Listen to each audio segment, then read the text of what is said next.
If your reasoning is correct. Maybe so. No, not maybe so, it seems he's actually right. Go Yeon-jun looked at her colleague with a slightly excited expression. If that's the case, then couldn't they also deduce the solution? In other words, if people just stop believing in it, this ghost story would end too. That's right. In that case, if they could just set the record straight somehow. Go Yeon-jun came to a realization. Making people stop believing is practically impossible. Yes, because actual incidents are happening. This is an anomalous phenomenon that has already stepped into reality. Since too many people already believe, persuading them won't be easy. This ghost story itself is a conspiracy theory about internet rumors that become real because people believe them. Maybe the author of this entry in the Dark Exploration Records wrote it as a kind of satire, mocking the so-called evidence and testimonies behind various conspiracy theories.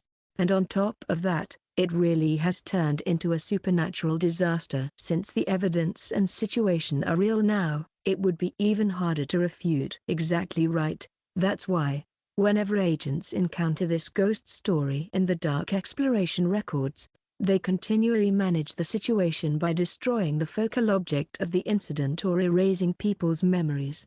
A method of acknowledging the ghost story's existence, managing the risk, and slowly neutralizing it. A lukewarm solution that matches the uncomfortable nature of this particular ghost story. But that's not necessarily the only way. Pardon? Kim Solium smiled faintly and brought his hands back on the keyboard. There was another way. It was a countermeasure he'd thought of ever since reading this entry in the Dark Exploration Records. I can do this. The only reason he didn't update the wiki back then was because it just didn't fit the atmosphere of a creepypasta. 7.3 Countermeasures. Go Yeon-jun watched as Kim Solium, without hesitation, began typing up the final section of the document. And then, looking a little satisfied, he took his hands off the keyboard. This should do it. Kim Solium. This time, he's determined to show up and show out. A few days later, a red piece of clothing at a station's exit 4 appeared again, just as before. There's one at Yongdongpa station exit. Everyone, avoid it. By now, people had started to become afraid of even mentioning the red clothing directly. It seemed like TV stations would start covering it soon. With several missing person and death cases, people on the internet were murmuring that, even though it's a supernatural matter, at the very least, there would be an investigation.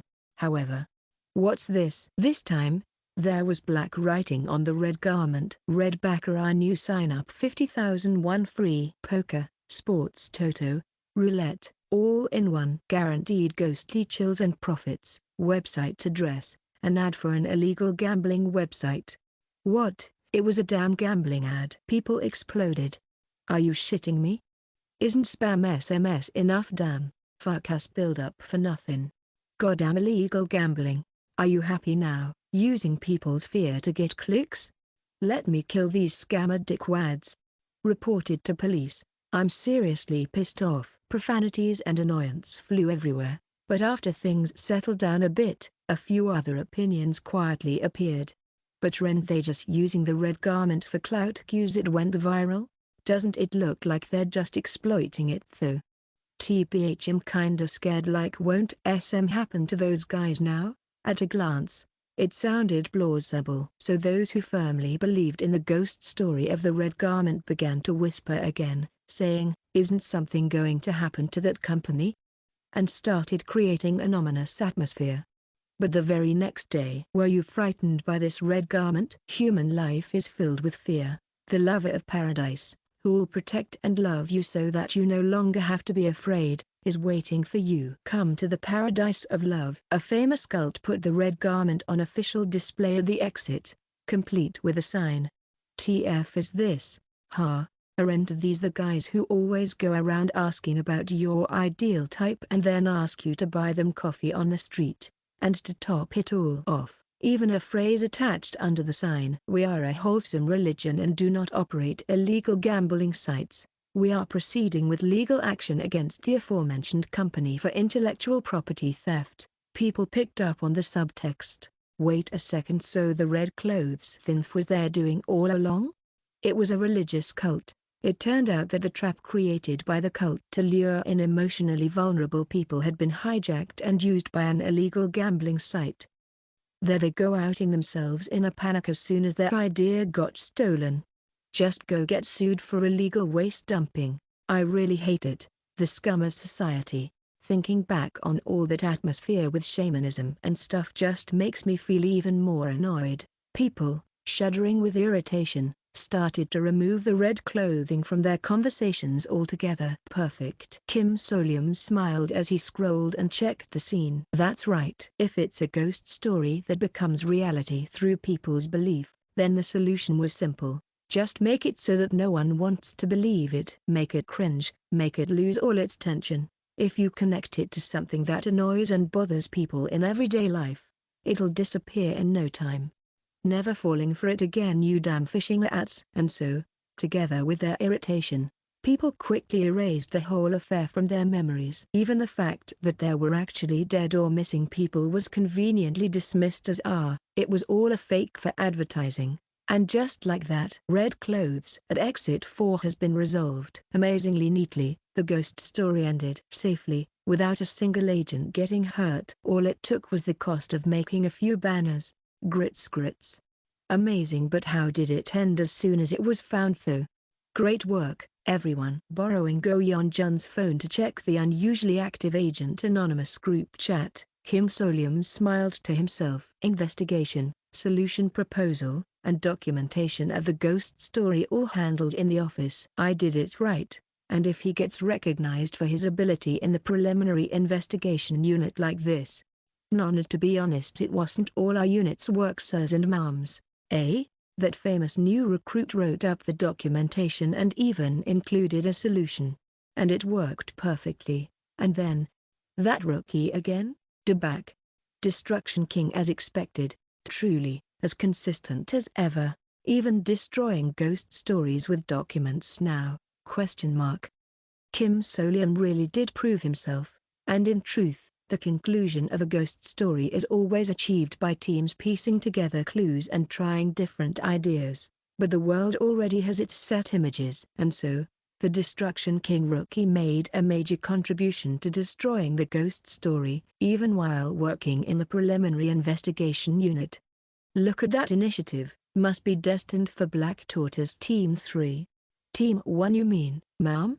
Born to slay in D&R. It was all consumed as reinforcement of his existing image. So, Kim Solium, who had ruined a ghost story through image, ended up ruining his own plans through image as well. Waiting, Solium foreseeing all of this, Go Yeon-jun just squeezed her eyes shut and sent a silent message of support to her colleague. And on the last day of the 2-week probationary training for new recruits, Kim Solium was assigned to Dispatch and Rescue Unit, Black Tortoise Team 1. Not a single soul was even surprised. 169, Chapter 169. On the day of assignment, let's all congratulate our Agent Grapes on his official appointment.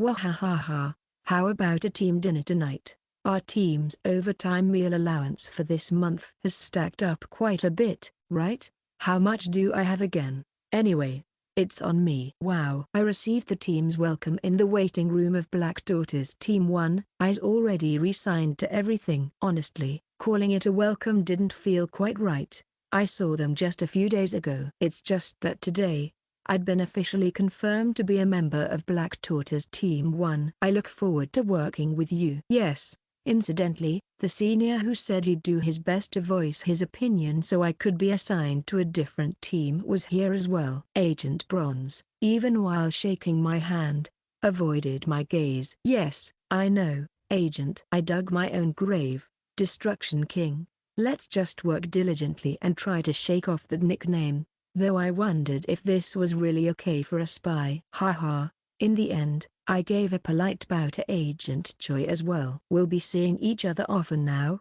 so there's no point in whining again about not wanting to join Black Tortoise Team 1. Thank you for the welcome. No problem. Agent Choi grinned and patted me on the back. At the very least, he has a decent personality. We'll be working together for life now. Shouldn't the welcome be even more extravagant? Haha. The sense of mission in these early agents is a little scary. Let's work together for a long time, Grapesy. No, like really. Anyway, Agent Choi's dinner suggestion became reality that evening. As soon as work ended, Black Tortoise Team 1 moved out to eat together. This is a place we come to often. The owner here is a retired agent. Please bring a large portion of gopchang and 2 bottles of soju. And so, in the corner room of a popular, crowded restaurant, we started our meal and conversation with some light drinks. It was during this time that I was officially introduced to Black Tortoise Team 1. Team numbers don't really mean much anymore, but when we first started, Team 1 did take on tougher missions. So it's fine to feel a little pride in your team, thinking of your seniors. I already knew that, but hearing it explained directly by the person involved felt different. Same with hearing about the current situation like this. Black Tortoise Team 1 originally had a team leader and 5 regular agents. But 2 are on sick leave, and 1 is, on an extended hiatus. He didn't mention it, but I'm sure there were many who died in the line of duty. Thinking of the writing in all sorts of handwriting covering the whiteboard in the waiting room, I looked at the 2 remaining team members. Agent Choi grinned, and now we're finally back to 3 members. Isn't that great? Hey, Jequin, don't you agree? Maybe. This person was just happy to see a new face. I suppressed a wry smile. Raising my glass, I gave a polite bow to the 2 of them. Thank you again for welcoming me! Even though they knew I'd stubbornly requested to go to another team, not once did they rebuke me for ending up here anyway, and I was grateful for that. And I could tell they understood what I meant. No, we should be thanking you. Agent Choi waved his hand as if to brush it off. You didn't want to come, right? Our team. I held back a sigh and downed the shot of soju. It's not that I dislike dispatch and rescue, it's just, I can't really trust myself. Solyamar. Agent Choi looked at me. It's fine, no one actually does. Who could ever be 100% sure they're doing the right thing in a supernatural disaster? If someone is, that's the real supernatural phenomenon. At some point, this senior had started calling me by name and title, instead of Hubie. He grinned as he ladled stew into my bowl. But for us, we have advice from those who've gone before us. Don't we? Believe in that. The exploration records. And as you go on, sometimes, you'll want to try something yourself, even just once. Then you'll be the one giving advice to whoever comes after you. Agent Bronze's gaze turned distant, but he didn't argue. It felt like the 2 had already fought and settled this issue long ago. But there's no need to think that far ahead just yet. Agent Choi grinned and refilled my glass. Solium, you've really had a rough time since coming here. I really couldn't deny it, but honestly, things like that only happen maybe once every 6 months, or sometimes, not even once in several years if you're lucky. Just because you joined our team doesn't mean you'll be dealing with that stuff all the time, so don't worry. Agent Choi grinned and clinked his glass against mine, unilaterally. Clink. You'll do fine, got it? I nodded. And, as if it was a lie, those words soon came true. 3 weeks since the official assignment to Black Tortoise Team 1, Grapesy, over there, I was handling rescue work in Ghost Stories much more smoothly than I'd expected. Catch that guy. Yes. I grabbed the person requesting rescue, who was frantically trying to run past me, and shoved him into the washing machine. Sorry, but that's the exit, so please bear with it for a moment. Hey, it's over. Get out of here. Before the drying finished, I also dove into an empty washing machine, plunging into the swirling water. Phew. I managed to escape safely. Rescue of the requester and 2 others, safely completed at Intersection Laundromat. Today, I saved 3 civilians from a crazy laundromat that remodels your personality and reformats your body. And the past 3 weeks were much the same. About 1 dispatch every 3 days. Honestly, it's scary and exhausting. But, is that kid the one? The Destruction King? Wow, he really gets things done, doesn't he? Wahaha. Right, team leader. Surprisingly, the Destruction King rookie image was working in my favor. Destruction King rookie is adapting smoothly. So in this chat now too, huh? Thanks to my persona being a kind of funny, approachable, and positive character, it made adjusting easier. And this characterization just kept getting reinforced. At this rate, it wouldn't even be strange to read about myself on the wiki. Me, being a named character of the Disaster Management Bureau. Honestly, it didn't feel bad. And maybe because what I went through before was like an exorcism. For 3 weeks there were no unexpected incidents in the ghost stories. All that was left was to follow the already established rescue manuals and bring people out. If you could just put up with the terrifying stuff, it's doable. If it's a ghost story where you can even find the Disaster Management Bureau's rescue request number, it means the Bureau already has a good grasp of it. To the extent they can embed a number into the ghost story, now I can understand why there are so many solo missions. At this rate, I can handle it. Besides, since I'm still a rookie, I was always in a pair. Less scary, a lot safer. So, at one point I tried bringing this up to Agent Bronze, but he looked at me seriously. No, it's not safe. Your standards are a bit warped. Once you've spent just half a year in Daydream Incorporated like me, you'll be the same, Agent Nim. I could almost cry. Since I ended up in Black Tortoise Team 1, Agent Bronze had been looking after me a bit excessively, while also subtly avoiding small talk. He must have an awkward sense of indebtedness. I get it. Anyway, for the past 3 weeks, it was something I could endure even while tense. I naturally blended into Black Daughter's Team 1, and now I didn't even have to introduce myself as part of the team whenever I met people at headquarters. I'd blended in so well that everyone already knew. It's fine. I couldn't deny the sense of security that came from belonging. The problem was, it was about time for me to get my first solo mission. Alone. It'll be scary, having to experience a ghost story alone every 3 days. That's the real problem. But before that, I got this suggestion. Grapesy, do you want to take a little break? It was when I was getting ready to leave in the waiting room, having finished transferring duties to the site cleanup unit. You haven't really taken a break these past 3 weeks, and you kept helping out with support duty too. Someone who was hospitalized just a month ago shouldn't be overdoing it. You need to rest now, to clear your head and recover your strength. Agent Choi made the suggestion. And to be honest, I kind of planned for this. It's hard for a rookie to just use up their annual leave all at once. So I purposely overworked and maxed out my hours, hoping a senior would eventually urge me to take a few days off. Success. Agent Bronze caught my eye and quickly nodded in agreement. Good. Thank you.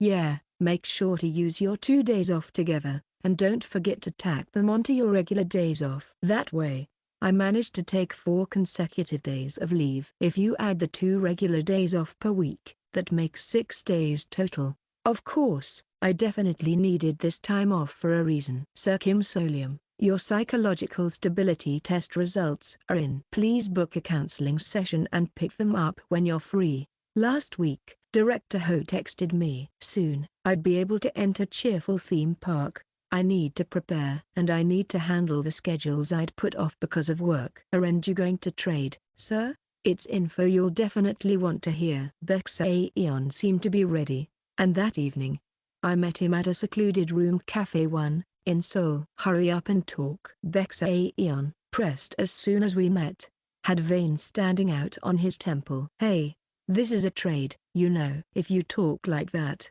it doesn't exactly feel good. You like efficiency, don't you? Isn't it better to talk fast and get your item? Try thinking things through for once. Bexaeon's face twisted in anger for a moment, but he quickly hid it and smiled. Then fine, let's just get on with it. Oh, he must be feeling pretty confident. I focused, ready to listen closely. So, first, Bexaeon began in a very meaningful tone, about to reveal something special. 2 people from our batch have disappeared. Remember? Go Yeonjun and Jang Hawoon! I know. Already, so skip that part. Wait a second. But even you don't know where they went, right, Supervisor? Nah, I actually do. I looked at Bexaeon with dead fish eyes, and he broke into a cold sweat as he hurried to continue. They got reassigned to a branch office. Nope. You know about the branch offices, right? Out in the countryside. These days there are a lot of people being assigned to headquarters from the branches, but honestly, the place feels pretty suspicious. I mean, they've cut off all contact. Next. I told you, that's not it. I'm pretty sure Bexaeon was swearing at me internally right now. Whatever. But I should give him a bit of hope if I want more info to come out. So I changed tack. Tell me something else. There's no point going on about stuff I already know. You'll just tire yourself out. No other rumors? Bexaeon gave me a look that basically screamed, "How do you even know this?" But eventually coughed up the next bit of information. And that was, I saw people from the research team and the security team fighting not long ago. Did a researcher get his head bashed in or something? Maybe my face looked disgusted, because Bexaeon hurriedly explained. No. Listen, you know that researcher too. Section Chief Quack Chakang from Research Team 1? Exclamation mark. What? I almost lost my composure right then. I barely managed to just widen my eyes, but it was already too late. Looks like you're really interested. Bexaeon grinned with satisfaction. I want to tell you quickly, too, but well, let me see the item first, just in case. If you hear everything and then say you don't have it, that would be a problem. I'm not saying you'd do that, Supervisor. It's just mutual trust, you know? Speed is important, but so is trust when you're making a deal. Cheeky. Is that so? Exclamation mark. Fine. Like a magic trick. I pulled out the Necronomicon from my wrist. Seeing the intimidating book-shaped item, encased in a creepy bookcase, Bexaeon's eyes sparkled with greed. He reached out his hand. Smack. You said you were just going to look. For a second, Bexaeon gave me a hostile glare, but then started spilling more information. I heard that security team member picked a fight with the researcher. Apparently, he asked the researcher something but didn't get a straight answer, so he tried to hit him. And the rumor goes like this. A security team member ran into a researcher while on duty and asked him something about the facility. Then the researcher's superior showed up. That's Quack Jakang, and he said something to him. What did he say? No idea. Doesn't sound like it was anything special. But suddenly, the guard attacked. A scene came to mind. The sergeant talking to Quack Chakang on the phone. Just to let you know, I may not be able to enter darknesses, but I can still kill people. Wait, could that security team member be Jason? Note/S. 1. Room Cafe. Cafes that provide small private spaces, with books, manhwas, board games or other varieties available for customers to use. There's been controversy sparking around some room cafes being no different than love motels, but that's beside the point lol. Probably because of contamination. Those security team guys go absolutely nuts from contamination, you know. Don't make things up. What? You're mixing in your own imagination. I put on my crazy act, too. If I can tell you're exaggerating. My dopamine dries up. Keep going. Bexaeon looked a little scared. His tone became more matter-of-fact. Thankfully. Anyway, that security team member hardly ever comes outside. But now he's volunteering for shifts in the annex and things like that. I hear he used to be pretty famous. Who said that? A bunch of section chiefs were chatting. I don't know exactly who, but they were all pretty senior. The sergeant. He was originally a squad leader on an elite team. Looks like it really was Jason. He's actually trying to look into the Cheerful Research Institute for me. Still, I hope he doesn't do anything too dangerous, but it seems he's keeping a safe distance. Running into Quack Chakang is enough to make you sweat, but even if he gets hit, it's not like anything's going to happen to the sergeant. What's scary about Quack Chakang is the crazy explorations he sets up for people. It's nice to have this confirmed. Now I don't have to worry for no reason. This one's for sure.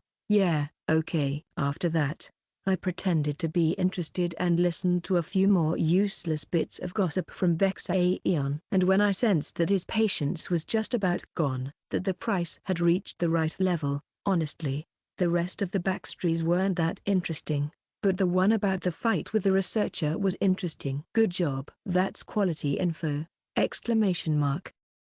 I smiled and lifted my hand off the Necronomicon. Take it. Bexaeon snatched up the bizarre book the moment I finished speaking. His eyes scanned the eerie bookcase in excitement, then he suddenly looked at me and asked, "This isn't, like, only readable by people like you, Supervisor, or anything, right?" "No." I met his gaze straight on. "But don't expect to use it with the same power as I can. Because you're not a creepypasta maniac." Bexaeon hesitated, but in the end, packed the book away. Phew. At last, I was able to relax my tense shoulders. Item disposed of. Got some info, and got rid of that thing too. That fake Necronomicon. I'd been uneasy about keeping it around, so this worked out well. Not that it's the kind of item that causes problems just by having it, but I think I'd want to just keep using it for work. It's just that powerful. If I kept it, every time things got complicated, I'd feel the urge to just read it and resolve things that way. Because then everyone would listen to me. But the longer you use something like that, the more likely you are to get caught. It's practically asking to be found out. And, no matter how you look at it, if I overdid it even a little, I'd end up going insane or suffering some permanent mental problem. So, selling it for information to someone who isn't a ghost story maniac is just right. Things worked out well. As he put away the book, Bexaeon's face visibly brightened, and then he looked back at me with a subtle expression. Supervisor, I'd like to hear more about what counts as good information for you." It seemed he wanted to squeeze a bit more out of me. Since the trade item was so powerful, if you could be a bit more specific. Something interesting. I already told you, didn't I? You want it even more specific? Yes. If you would, I'd appreciate. I rested my chin in my hand. That story about the researcher was interesting, too. It's easier to picture when it's someone I know. Right. The security guy is fine too. It's unique. Then I'll try to focus on rumors about those two, and look into some other things as well. Good. I nodded. And so, the deal ended with an unspoken sense of closure. Bexaeon packed up his bag with today's spoils and stood up from the table. Once he left, I also... "Excuse me."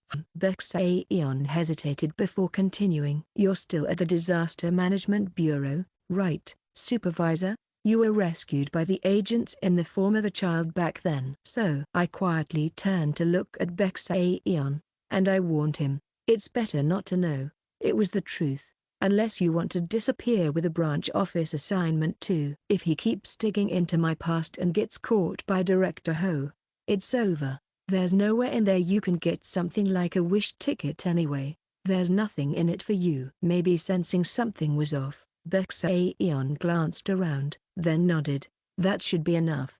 But then, unexpectedly, he added, "Yes." "Well, take care of yourself, Supervisor." "You too." And that was the end of our deal. I only sighed after confirming Bexaeon had left the room cafe. Bexaeon. I already knew what kind of person he was as a character, and after living in the same company housing unit, I've figured him out. So in that sense, he's a low-risk guy. He acts just as expected. That's why I'm still trading with him. Though honestly, I barely know anything about him besides his personality. And come to think of it, that goes for almost everyone I've met here, not just Bexaeon. Because I'm going to go home eventually, maybe only my superiors in the D Squad are the exceptions. After hearing Bexaeon's trivial gossip today, I became keenly aware of that, so now I'm a bit curious, too. Why is Bexaeon so desperate to get a wish ticket? There was never any particular mention in title as to why someone who gambles everything on survival would risk his life this way. Well, not that it's any of my business. Honestly, I'm more curious about the other batchmates' reasons than his. I'll ask if I get the chance later. For now, I should focus on my own wish ticket, and on my own survival. After making sure Bexaeon was really out on the street, I took out my smartphone and sent the reply I'd prepared to Director Ho. "I'd like to make an appointment, sir.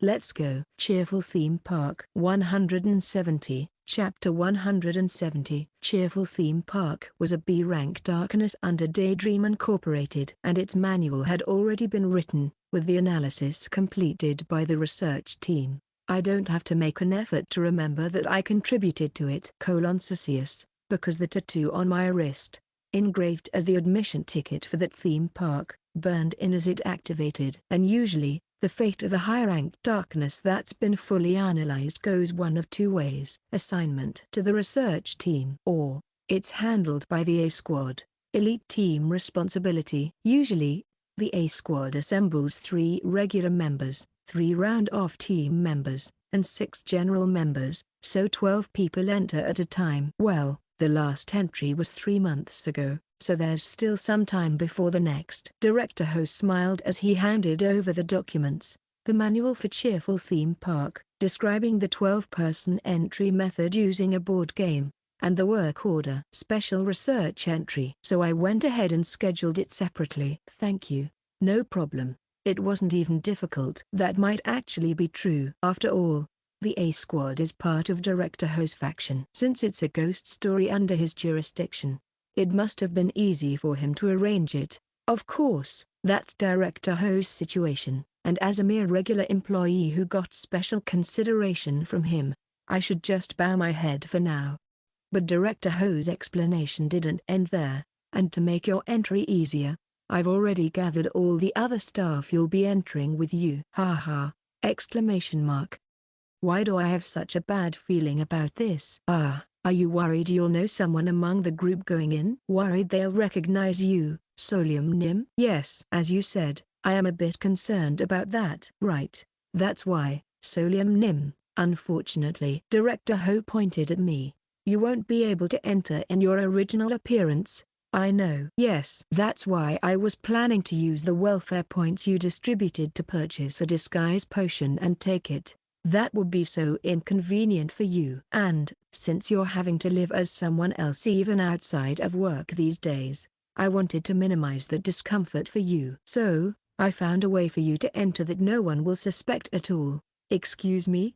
I looked at him warily. In turn, Director Ho beamed at me. How about you go in with a special identity, Solium Nim? Exclamation mark.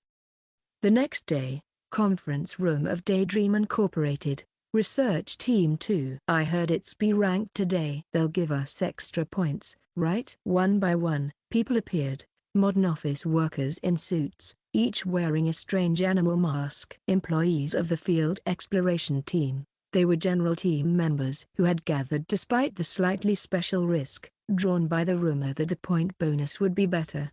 Cheerful Theme Park, right? Yeah. Gotta go for that one. Word had gotten around. Even though this darkness was high-ranked, it had a thorough manual, and a certain staff member's theories during previous expeditions had proven exactly right, so it was considered relatively safe. So when news of a special entry came up, and it turned out to be the Cheerful Theme Park, people quietly spread the word and came together. The fact that it was for research made people nervous, but as long as they weren't the one to die, that was enough. If only there were at least one round-off team guy, I'd feel safer. People kept their eyes narrow and scanned the room, pretending not to, but unfortunately, there wasn't anyone who looked like round-off team staff.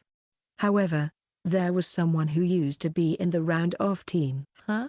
A tall figure with long, dark brown hair, standing quietly against the wall, wearing a bison mask. You were assigned to a branch, weren't you? They let you sign up for this from over there? Haven't seen you in a while. Yes. It was Jang Hao-woon. He broke out in a cold sweat as an employee he barely knew came up and started talking to him. A side effect of spy work. How's the branch? Surviving over there? Haha, yes. Jang Hao-woon gave an awkward smile and slipped away. The people who spoke to him didn't press further and simply ignored him. They misunderstood, thinking he was just embarrassed. I heard that it's absolute hell in the branch offices. He's basically done with wish tickets now. Anyone who managed to escape from a branch office back to HQ clammed up and refused to describe it, just shaking their head in disgust, and a subtle stigma attached to them. No doubt the entrance exam for HQ was more difficult. Judging by the level of benefits and treatment, maybe at the branch offices even random nobodies could work there. So there was no one here who'd share information or make friendly small talk with someone thrown out of HQ and dumped into a branch office. If something happens, that guy can die for us. He was from the round-off team, anyway. And so, a tacit air of disregard settled around him. Are you okay? Except for this person. Hey, how have you been? Escaping the round-off team was pretty cool. Let's do our best today. Thank you. Wearing a dolphin mask, Supervisor Lee Song-ae of the C Squad shook hands with Jang Hao-woon and took a seat beside him, acting all damn nice.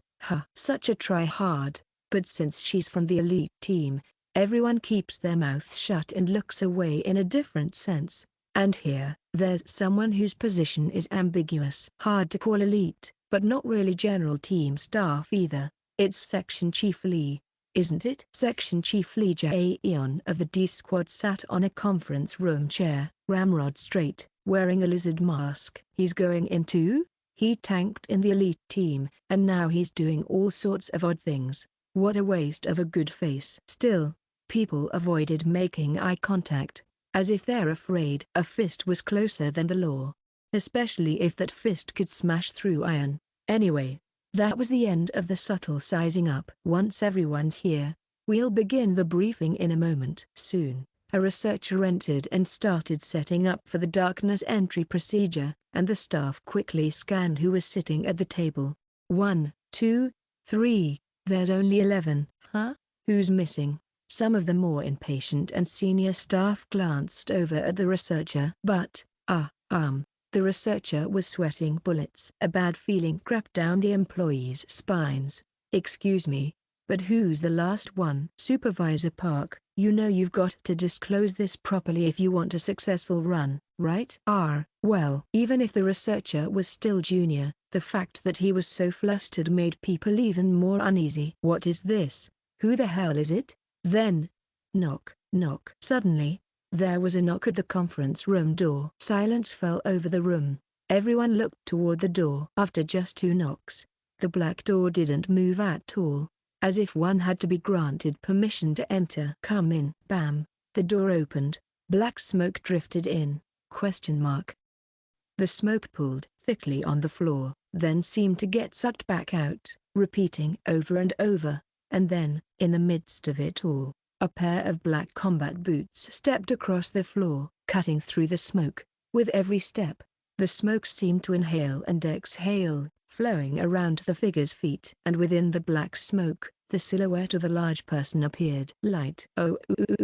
Yellow lantern-like lights shone from the figure's waist and eyes. The bizarre sight left everyone frozen. But at least they recognized the affiliation's security team. However, a mask completely hid the man's face, and atop that, countless horns branched out over the head like the limbs of a tree! Dressed head to toe in black special equipment, the figure looked as if armored in custom gear, or perhaps, confined by it. Gulp. Someone swallowed hard. Security team. Why here? Security never enters the darkness. That rule usually held, if security staff did enter the darkness, dream essence could not be extracted. They only ever appeared to suppress incidents. Yet, sometimes, according to their unique abilities, there were individuals with terrifying, transcendent powers. This is the staff member who will be entering with us today! The employees stared in shock at the strange figure standing silently at the door. The employee from the security team wore a particularly unique outfit full of belts and a mask marked with a special logo on the head. A strange, twisted rectangle shape.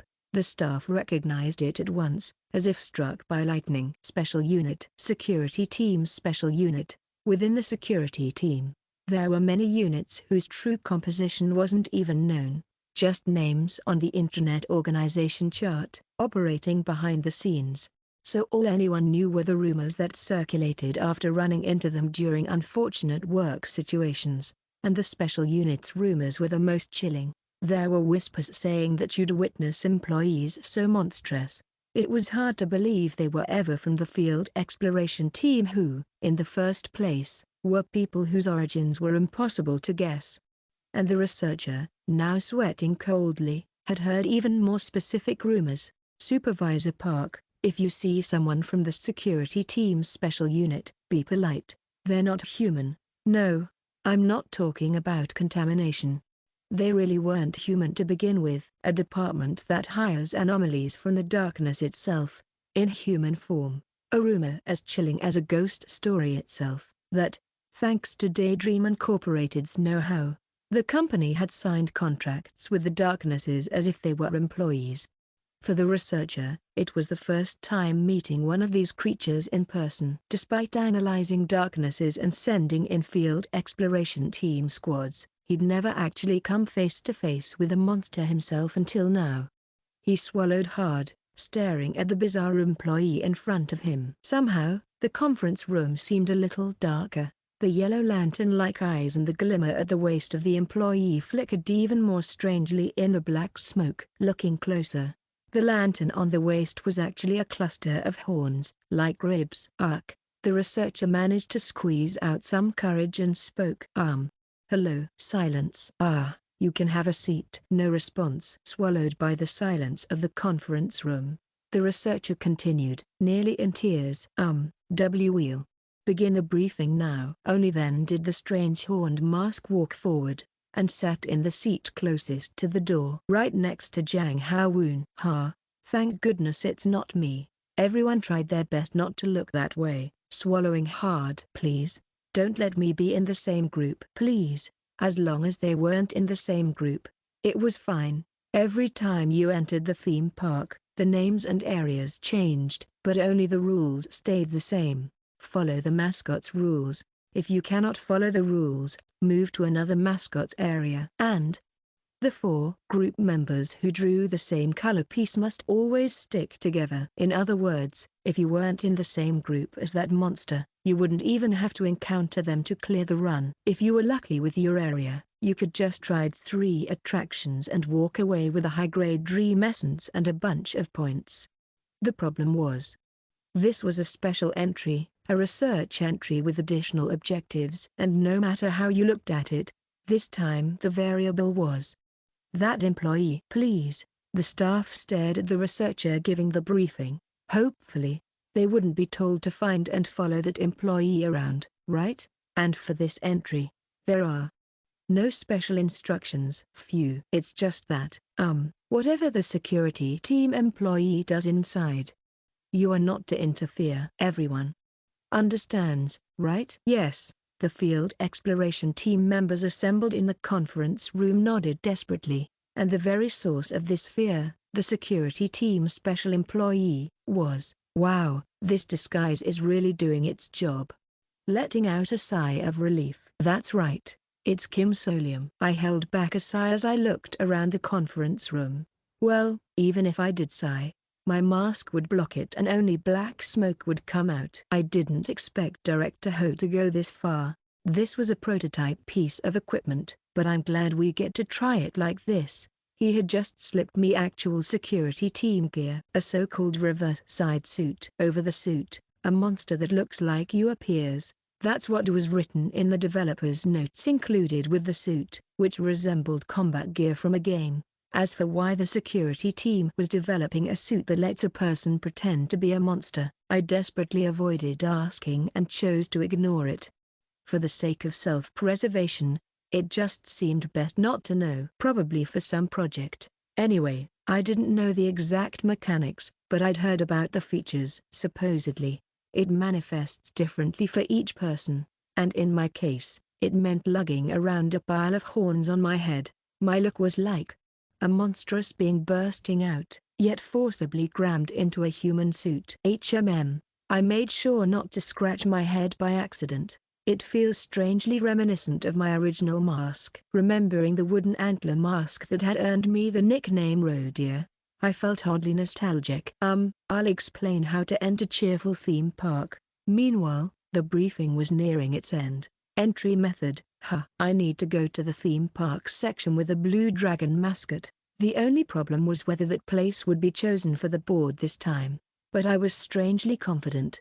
It was a kind of inductive certainty, gained from my experience with ghost stories up to now. It'll probably call me like a certain TV-headed talk show host who once swore he'd show up whenever I just provided the right medium.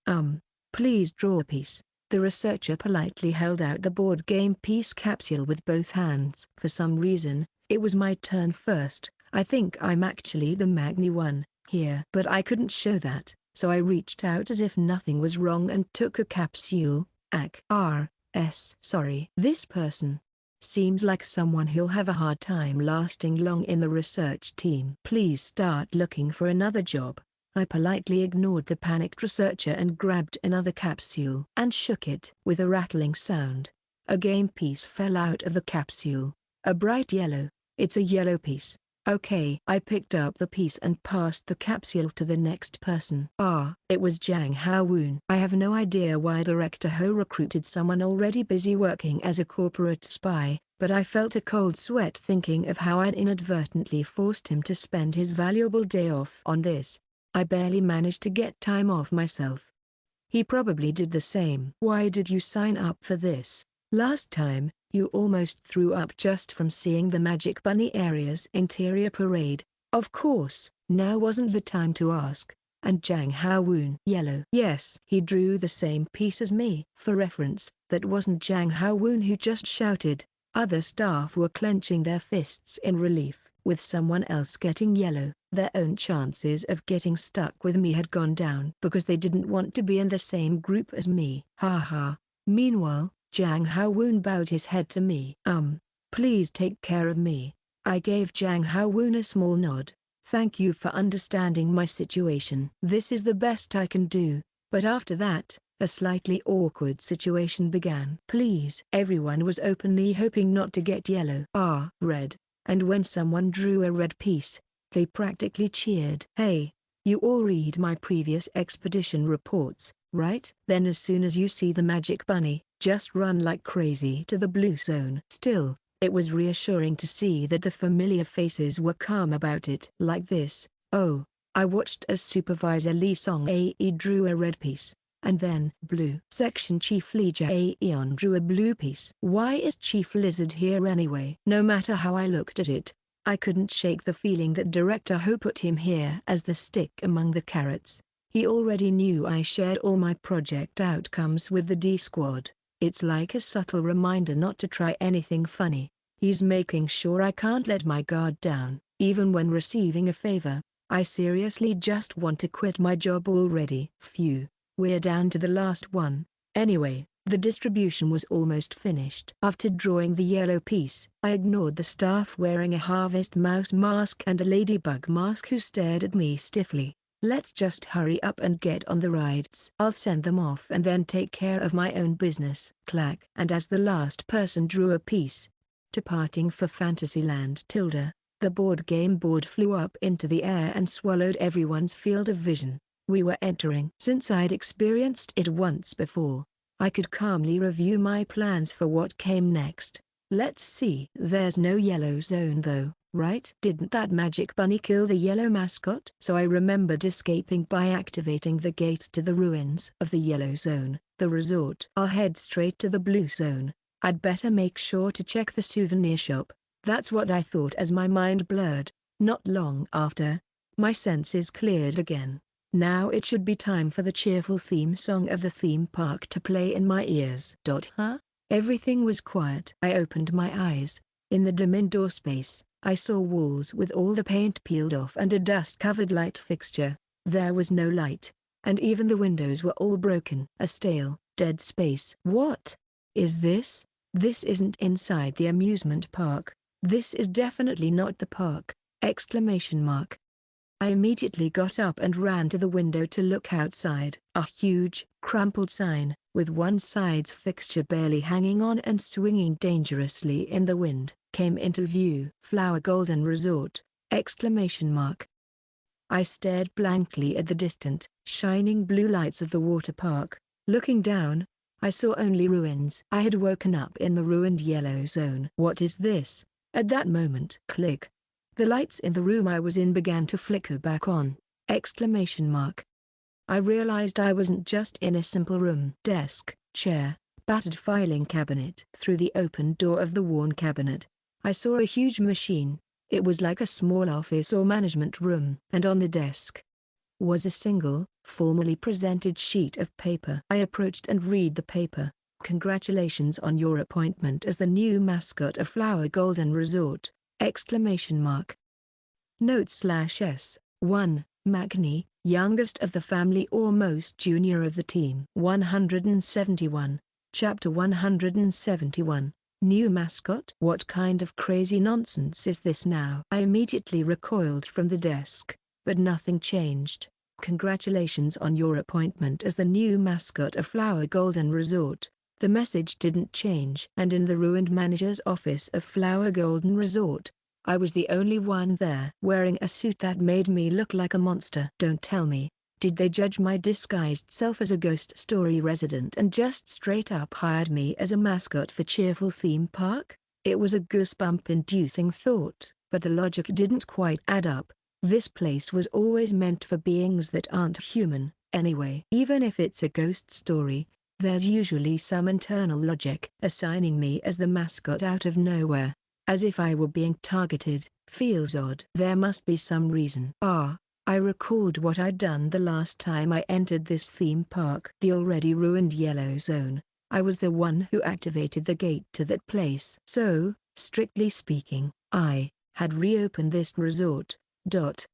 This is driving me nuts. I swallowed hard. So I became the mascot? Me? I hurriedly checked my appearance, but it was still that combat suit with the monstrous look. Another hint. I inspected the desk again, where the card with the message had been placed. Next to the card was an inks bottle, and an old-fashioned quill pen stuck into it. Did they use this pen to write the congratulatory message? Thinking of the various ghost story gimmicks, I sat in front of the desk. Maybe if I politely wrote something like "I respectfully decline" on the document with that pen, I could get out of this situation. But the moment I grabbed the pen, my hand started moving on its own, writing a message. Requirements to begin resort operations. Employees, 3. This is insane. My hand kept scribbling. The sentences continued. The employment contracts should be in the desk drawer. And, as it happens, there are visitors outside right now. If any of them are suitable, why not politely scout them? It was utter madness. But then, visitors outside? Just then. This place? It's not even a real resort, is it? Voices came from outside the door. A chill ran down my spine as I looked at the closed door. The employees from Daydream Incorporated who had drawn the yellow piece with me had ended up here too. Damn it. I immediately got up and opened the door. Bang. As soon as the door opened and our eyes met, the employees started and stiffened, frozen in place. Huck you. The only reason they didn't scream must have been their experience with explorations into the darkness. The two employees, eyes wide with tension and fear behind their masks, hesitantly backed up against the wall and looked up at me. At least Jang Hao-woon's face had turned pale, but he didn't press himself against the wall as obviously. Maybe Director Ho had told him who I was. Either way, my head throbbed. Inside the theme park, I couldn't get too far away from these people. Last time, the people who drew the same piece were also transported nearby. If you went further than a set distance, a rope would appear, put a noose around your neck, and you'd be strangled. For now, we have to stick together. And the escape method was obvious. Be the first team to ride all 3 fantasy attractions with your teammates and win spectacular prizes. Just ride 3 attractions and get a stamp from the mascot. The problem was, it seemed the mascot was me. Jang Hao-woon spoke to me. It doesn't look like there are any attractions to ride here. Should we try moving to another area to ride something? I looked back at Jang Hao-woon. For some reason, the other employees let out a sharp breath. But I agree. I just nodded slowly, and Jang Hao-woon, face still pale, nodded back. Then let's move. Phew. We stepped outside. The place we'd been was like a corner of the lobby attached to the largest building. We walked straight through the gloomy ruins of the resort, heading outdoors toward the gate. I took the lead, toward the very gate I'd escaped from last time. Why, you know the way, don't you? Shut up. Luckily, the gate I'd used last time was still in operation. The lights were flickering and looked unstable, but at least part of the gate was lit just as I'd left it. Welcome. And from the resort, just an entrance ticket for 3 attractions was enough to enter the theme park. But I stopped in front of the gate. I can't leave. The theme park mascots cannot leave their own zone. Cold sweat ran down my back. An overwhelming pressure pinned down my limbs. I can't interfere with other zones. That would be a horrific violation threatening my very existence. I can't. My bizarre identity, now defined as the mascot, was strangling me. But if I can't leave this place, I can't ride any attractions. There are no attractions in this ruined Golden Resort because it's a ruin. I looked at the gate that could lead to Blue Dream Water Park. Cold sweat trickled down my back. Even if I died and became a corpse, I don't think it would work. Of course, just imagining my corpse being dragged around by the others and going on rides in the blue zone gave me chills up to my scalp. But this isn't just a matter of whether I'm willing to accept such a miserable death. I can't even be sure you can drag a dead mascot into another zone. No. I have no idea what would even happen in this zone if the mascot died. Not for those people, either.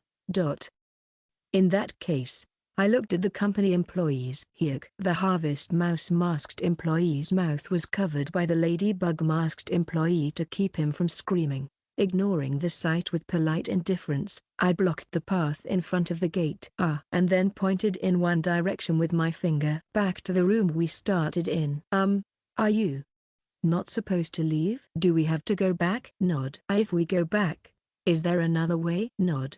Exclamation mark. The employees' faces turned pale as a sheet. No way. So we just have to follow you, right? Is that it? The Ladybug masked employee, holding back the Harvest Mouse masked one, looked at me as they awkwardly shuffled backward. Damn. Still, I was relieved they listened. Suppressing a sigh, I headed back inside the building where we'd regained consciousness, and opened the office door I'd come out of. I stopped Jang Hao-woon, who was about to follow me in, and pointed at the worn-out door sign. Administrator area. Rule violation. No matter how I thought about it, letting them in was a bad idea. Bang. I slammed the door on purpose and went inside, shutting my eyes tight. Wow. This is seriously driving me insane. For a moment, I even thought, what if I just take off this suit and get judged as human again? Maybe I'd lose my mascot qualifications. But on the other hand, being modified by the ghost story to fit the role could lead to a truly horrific ending.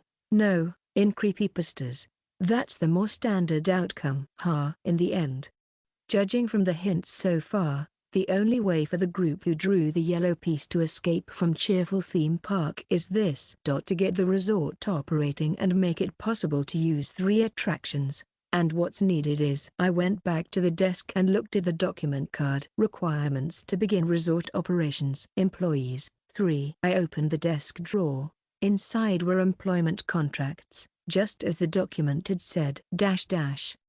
Employment contract. I accept my employment at the Flower Golden Resort with gratitude and joy, and pledge my sincerity and my existence to the operation of a happy and joyful theme park.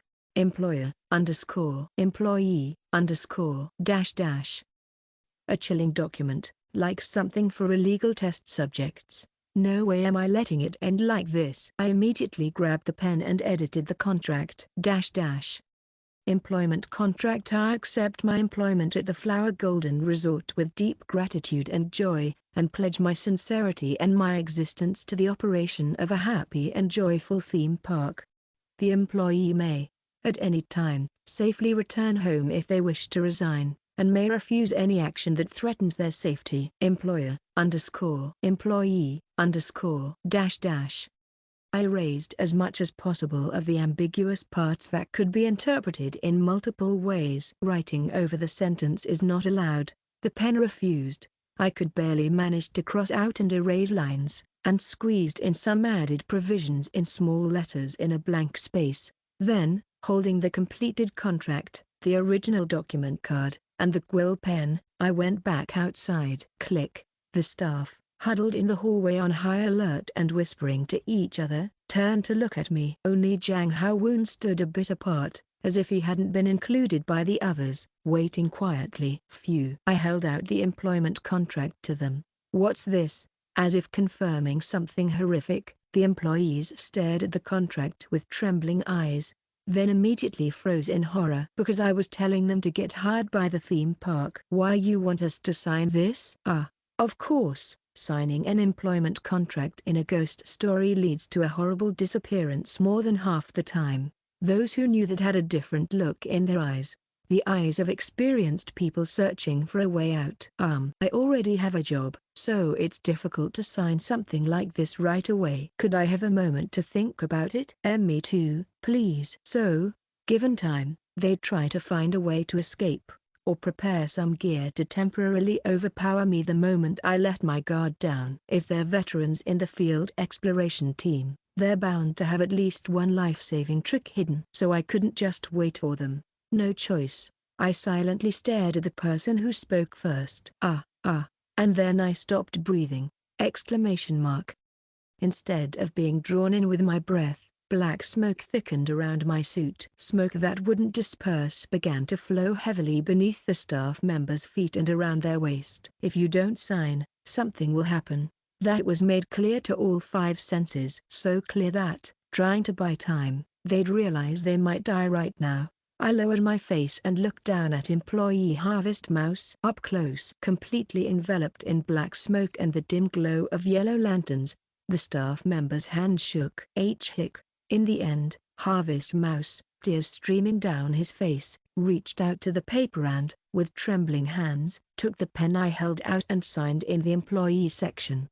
Please, don't write your real name. If they tried to, I was going to snatch it back and nudge him to write a nickname, but luckily Harvest Mouse was what was written. Phew. I immediately inhaled and drew back the black smoke. Harvest Mouse sat down right there and pressed back against the wall, bowing her head to me. And, while all this was going on, employee Ladybug, whose eyes were quivering as he watched, quietly started backing away. Then shoved Jang Hao-woon and bolted down the hallway, trying to escape in a panic. But, as Ladybug ran, a rope wrapped around his neck and he collapsed. He tried to break away from the yellow group. So the yellow line strangled her neck. As I thought, I was still recognized as a member of the yellow group. The rules of entry through the board game were still in effect. I suppressed a sigh and walked over to them. Fortunately, instead of running away again, the staff member knelt in the hallway. Sorry, I just thought I saw something over there. If it was a trespasser, I was going to chase them out. Haha. I silently held out the employment contract again. He gulped. Then, eyes squeezed tightly shut, signed the document. Ladybug. Good. And finally, Jang Hao-woon glanced up at my face for a moment, then hurriedly lowered his head and signed. Thank you. In this way, I got signatures on all 3 employment contracts. And last, employer. It was time to sign my name. I chose the most appropriate alias. Employer, Golden. At that moment, whoosh, the employment contracts burst into flames and turned to ash, and the ashes stuck to the foreheads of all 3 people. Now, on the foreheads of the Daydream Incorporated employees, something like an ornate cursive letter G was engraved.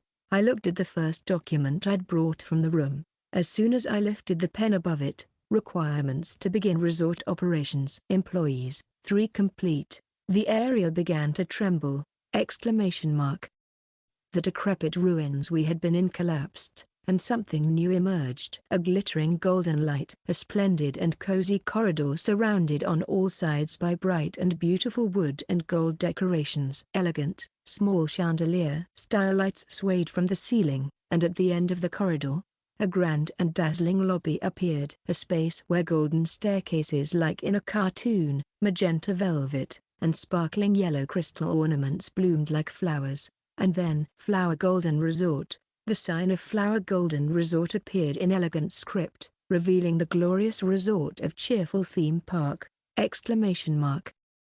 Unfortunately, the guests were not suitable candidates. But I pitied these frail lower life forms and hired them. They may be unqualified to work as full-time staff at the Flower Golden Resort, but I expect them to do their best. The pen moved on its own. The document updated itself. With being insufficient, it was decided to begin temporary operation of the lobby and basic accommodations. May many guests find peaceful rest. And for the guests who come seeking rest, I resolved to show a friendly and cheerful appearance, befitting a theme park. The moment that sentence was recorded, my appearance began to change! Something warm, soft, and suffocating began to wrap around me over my suit. With its soft fur, it naturally enveloped my entire body and formed a thick figure, as if it were my own skin. Before I knew it, I saw my reflection in the clean, shiny corridor window. There stood the mascot! With branch-like horns, a cat-like thing, stylized into a deformed, toy-like form. The new mascot suit of cheerful theme park. But it wasn't only me who was changing. The employees' bodies began to twist and transform, taking on a standard mascot form. Wait a minute. Gritting my teeth, I grabbed the pen with my stubby mascot paw and wrote on the document. However, for regular staff, wearing uniforms instead of mascot suits would better match the luxury of the resort. The transformation stopped. Instead, the employees' suits changed, becoming formal uniforms adorned with golden boaties. I withdrew my sweat-soaked hand. It seemed I could write things, as long as it didn't go against the operation of the resort, and I would be fine. My body hadn't actually turned into a mascot. I was just wearing the mascot costume. Probably. I took a deep breath and waddled out to the lobby. Horribly, there were already mascots with my appearance waiting there! Bellboys, cleaning staff, security, front desk, all kinds of uniforms. No, it was all me standing there. I would manage the resort as the mascot. I could do anything and be anything, as long as it was for the operation of the resort. Just as the text said, I could know whatever I wanted about what I was doing. I'm going to hurl. My stomach churned. This didn't feel like a human sensation. But I had to keep working. There was no other way right now. I approached the largest front desk in the lobby, avoiding eye contact with the mascot standing at the reception. I scanned the desk. There was a golden stamp. No matter how I looked at it, it seemed to be a stamp for confirming attraction usage. It looked like, at the resort, you could get a stamp by using subsidiary facilities. I immediately tried to pick up the stamp and stamp the other people's wristbands, but a strong resistance stopped my hand. No. Absolute like an odera stamp can't forgues her haven't enjoyed an attraction it. That would violate the operation rules. My breath got stuck in my throat. Instead, I handed them the guest book! The employees looked disoriented, clearly overwhelmed by a situation far outside the manual, but eventually wrote their nicknames in the guest book after seeing the stamp. I am fine. Except for employee Ladybug, I stamped the guest book entries for Jang Hao Woonsei and employee Harvest Mouse. Cheerful, Fantasyland ride ticket. Cheerful, Fantasyland ride ticket. It's real. The atmosphere brightened a little. Ladybug glanced over here with a look of mild regret, but didn't say anything for now. I'll set things up so he can come forward on his own later. For now, if he saw any chance to escape or incapacitate me, he'd surely take it. So dragging this out was dangerous. I'm not an actual security team member, and I don't possess any overwhelming, superhuman power. If I slip up, this could fall apart and end in death. I had to keep this group together as stably as possible. And besides, if we just stay here for 3 nights, would that count as the 3 attractions? It said 3 attractions. Maybe if we changed room types each night? Wondering if there was a hint, I lifted the pen over the document. I should assign accommodations to the staff, and since they're guests today, let's use the ride tickets to let them stay in a fabulous suite. Yes. And the official opening is only after sunset. What? I'm quite looking forward to it. I stared blankly at the pen. Of course, reopening the resort meant accepting guests. And the guests of this theme park were originally not human. Which meant, after sunset, non-human entities would flood in here.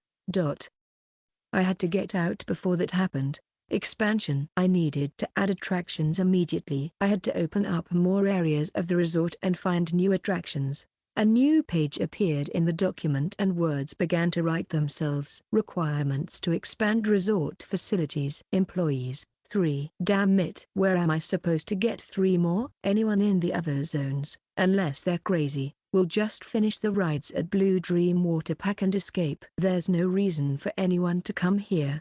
I was anxiously biting my tongue when, if I started business as is, there was no telling what the guests would do. That would be a ghost story all on its own. At that moment, my pen moved again. Then let's establish the resort's rules of use before the official opening! Exclamation mark. As the mascot of this place, I must wholeheartedly decide what kind of place the Flower Golden Resort should be, just as the red mascot pursues endless stimulation and slaughter. Just as the blue mascot values kindness and honor. My own mascot values. In that case, I immediately took up the pen. Flower Golden Resort Rules of Use. 1. Our resort is a dream destination for guests with courtesy and class. That's right. Please be sure to observe resort manners and etiquette. No troublemakers allowed. TN. The thing is, Solium used the word over here, which could mean troublemaking guests, but also means the following. 1. Truth. 2. Reality. 3. Offering to the king. So, Macron __/ Macron. Side note. There weren't any specific mentions of Harvest Mouse employees' gender, so I'm only assuming they're male. Pronouns could change later, and if you see any inconsistencies, just let me know. I was flip-flopping between the pronouns in my head, so I might have missed a couple. 172. Chapter 172. A few hours later. The staff member wearing the ladybug mask was hiding in the restroom next to the resort lobby, gasping for breath as he wiped the sweat from beneath his neck. His vision was spinning. What is this? What the hell is all this? If this was a new darkness with no manual, he could have at least mentally prepared himself, but everything happening now was so abrupt that he couldn't keep up. I definitely entered as a guest. That damned security team monster became the mascot and then dragged them into the ghost story, as employees of this place. And soon, this cheerful theme park resort zone would start its operations. Ladybug swallowed hard. Isn't there some way to sneak out? Steal the stamp and stamp the pass, then run for the gate. If I could just deal with the choking rope. At that moment. Creak! Exclamation mark. The bathroom door opened and someone entered. 2 field exploration team staff in resort uniforms. There you are. Come out and get this. The Harvest Mouse staff member waved a piece of paper. After being utterly terrified by that security team monster, they changed somehow after the monster had actually stamped their ride ticket. Even when told to wait and freshen up before the opening, they'd really obeyed. It was as if, thinking maybe escape really was possible this way, they'd given up on resisting. Idiot. While trying to sneer at their slave mentality, Ladybug managed to reach out and take the paper. Flower Golden Resort Work Regulations! Exclamation mark. Welcome to annually refurbished Dream Rest Space, our luxurious and cozy resort, where you will work as one family. Before today's work begins, please make sure to read and understand the following items.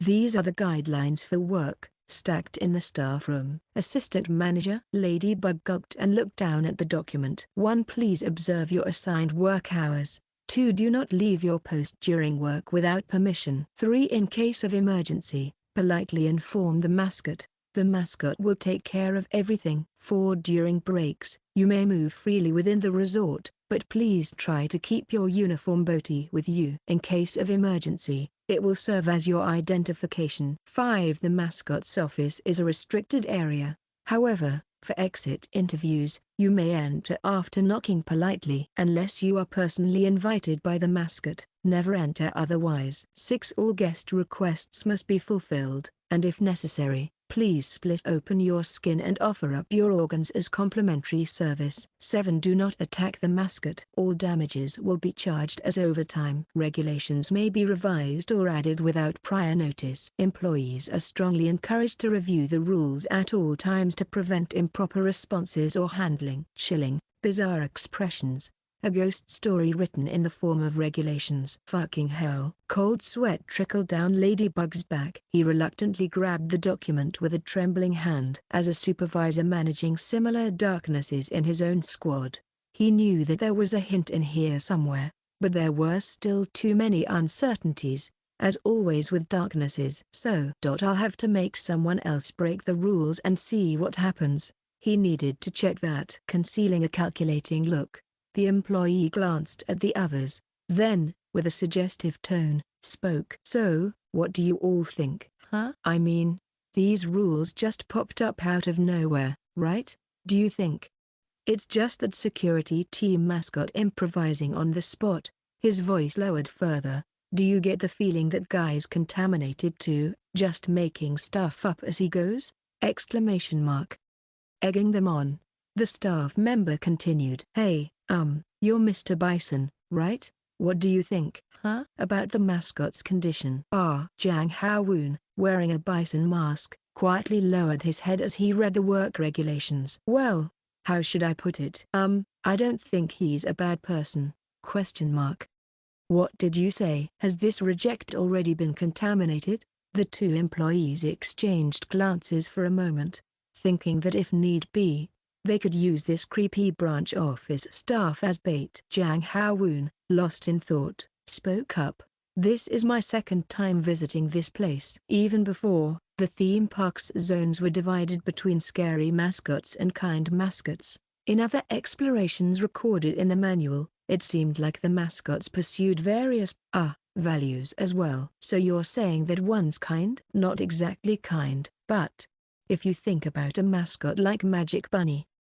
Recalling that time, Jiang Haowen's face turned pale and he gagged. The staff in the ladybug masks silently sneered at him, typical of a round-off team alum. Useless. Surviving and even getting promoted with that attitude must mean he was just lucky. Anyway, I think it's rather considerate to even provide us with rules like this. Oh, I see. Good. Look at that pointless optimism. He'll probably make a mistake soon, so I can observe the result. Concealing such gruesome calculations, Ladybug left the restroom for now. In that case, he should get his own stamp, too. May as well take what he could.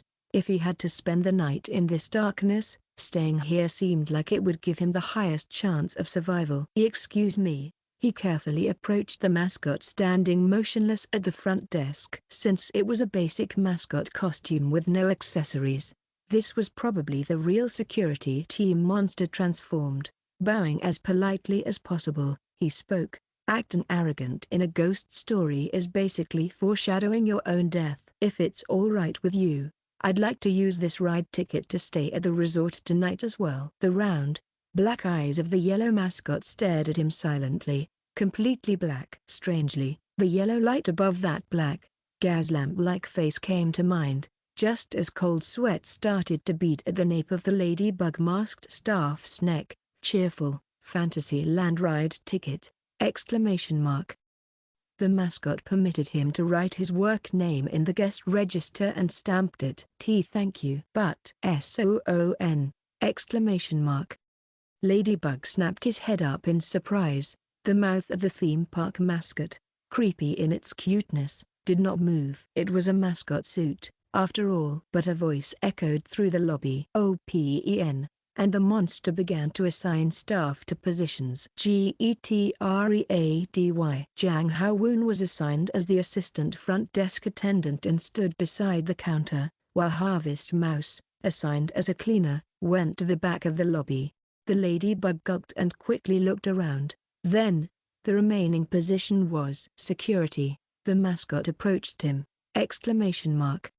No way. That looked like the most dangerous post. He instinctively spoke up. I'm better with my head than my strength. If I could be assigned to a different position, I think I'd be able to demonstrate my abilities better. What he was aiming for was Jiang Haowen's position. It makes sense for me to take the position with a higher chance of survival, rather than the one who gags at the sight of gore. Pretending not to be obvious, Ladybug sneaked a glance at the front desk spot where Jiang Haowen was. The mascot silently stared at him and then began to guide him to the spot he'd been eyeing, the front desk. Exclamation mark.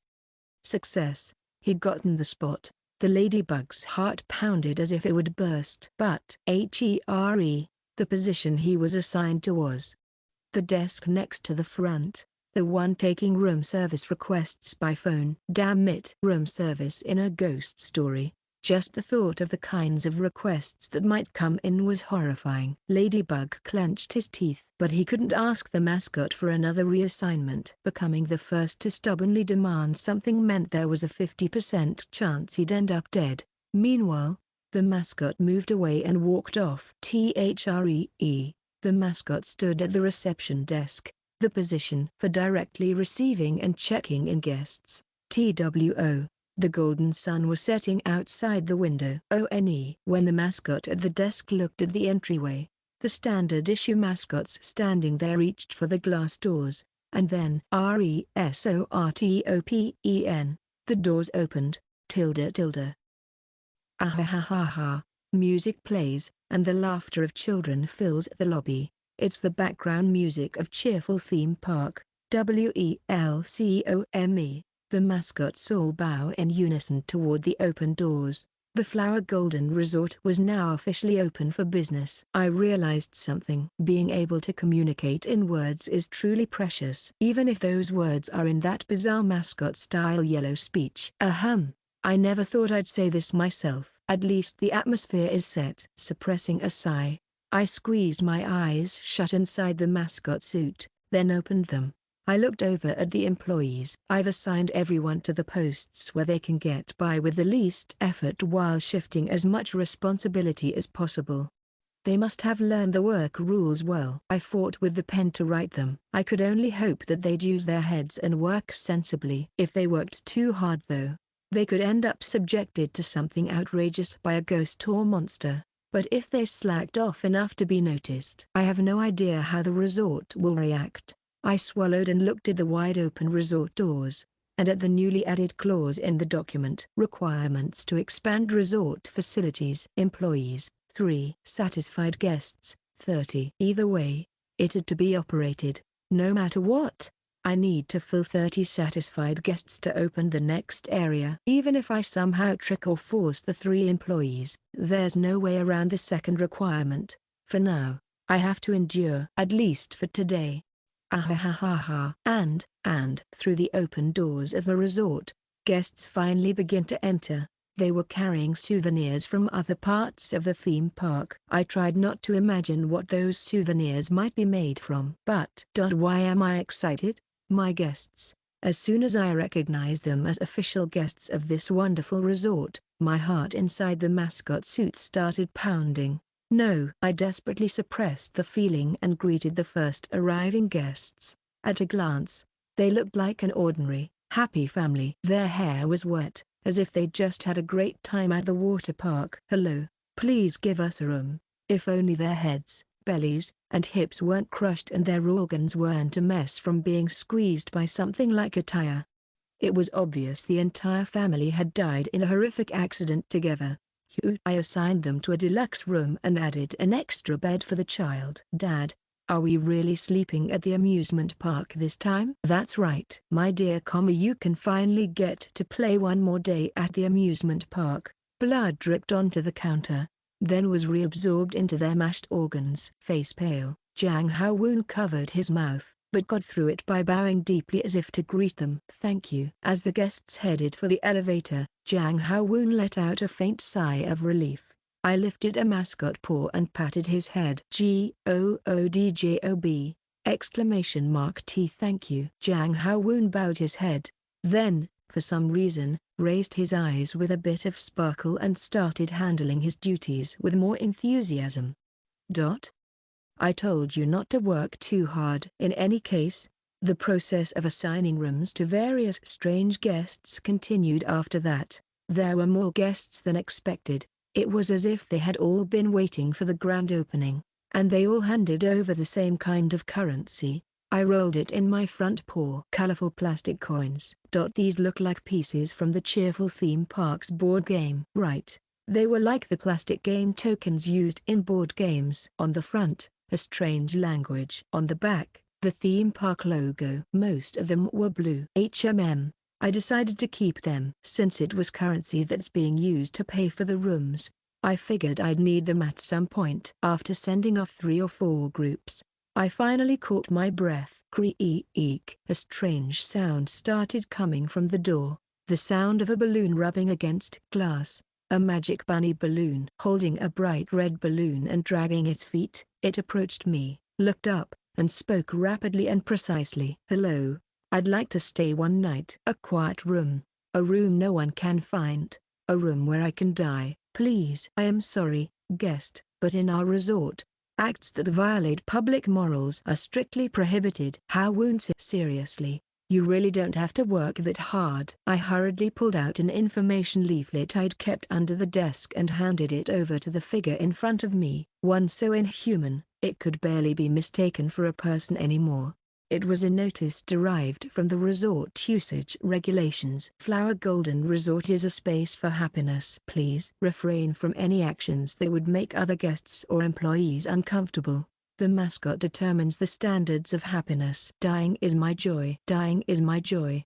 It was causing a scene. Violation of resort usage rules. The standard mascots ran over and grabbed the troublesome guest by the arms, dragging them out the door. Through the back door. Phew. That's done. Anyway, I'd protected the resort safely. If I can keep this up, this should work, right? Yes. Let's keep enduring like this. A safe horror story resort filled only with dignity and class. At about the same time, Blue Dream Water Park. Phew. We got all the stamps. Let's get out of here. The field exploration team employees who had drawn the blue pieces had finished riding all 3 attractions and were ready to leave. This is a piece of cake. Piece of cake. B-rank sushi. It's that easy. Since there were already exploration records for this place and the rules in Blue Dream Water Park weren't too difficult, they had finished the work comfortably. They went to look for the exit. It's closed. Maintenance ongoing. A sign was posted on the main gate, blocking access. What's going on?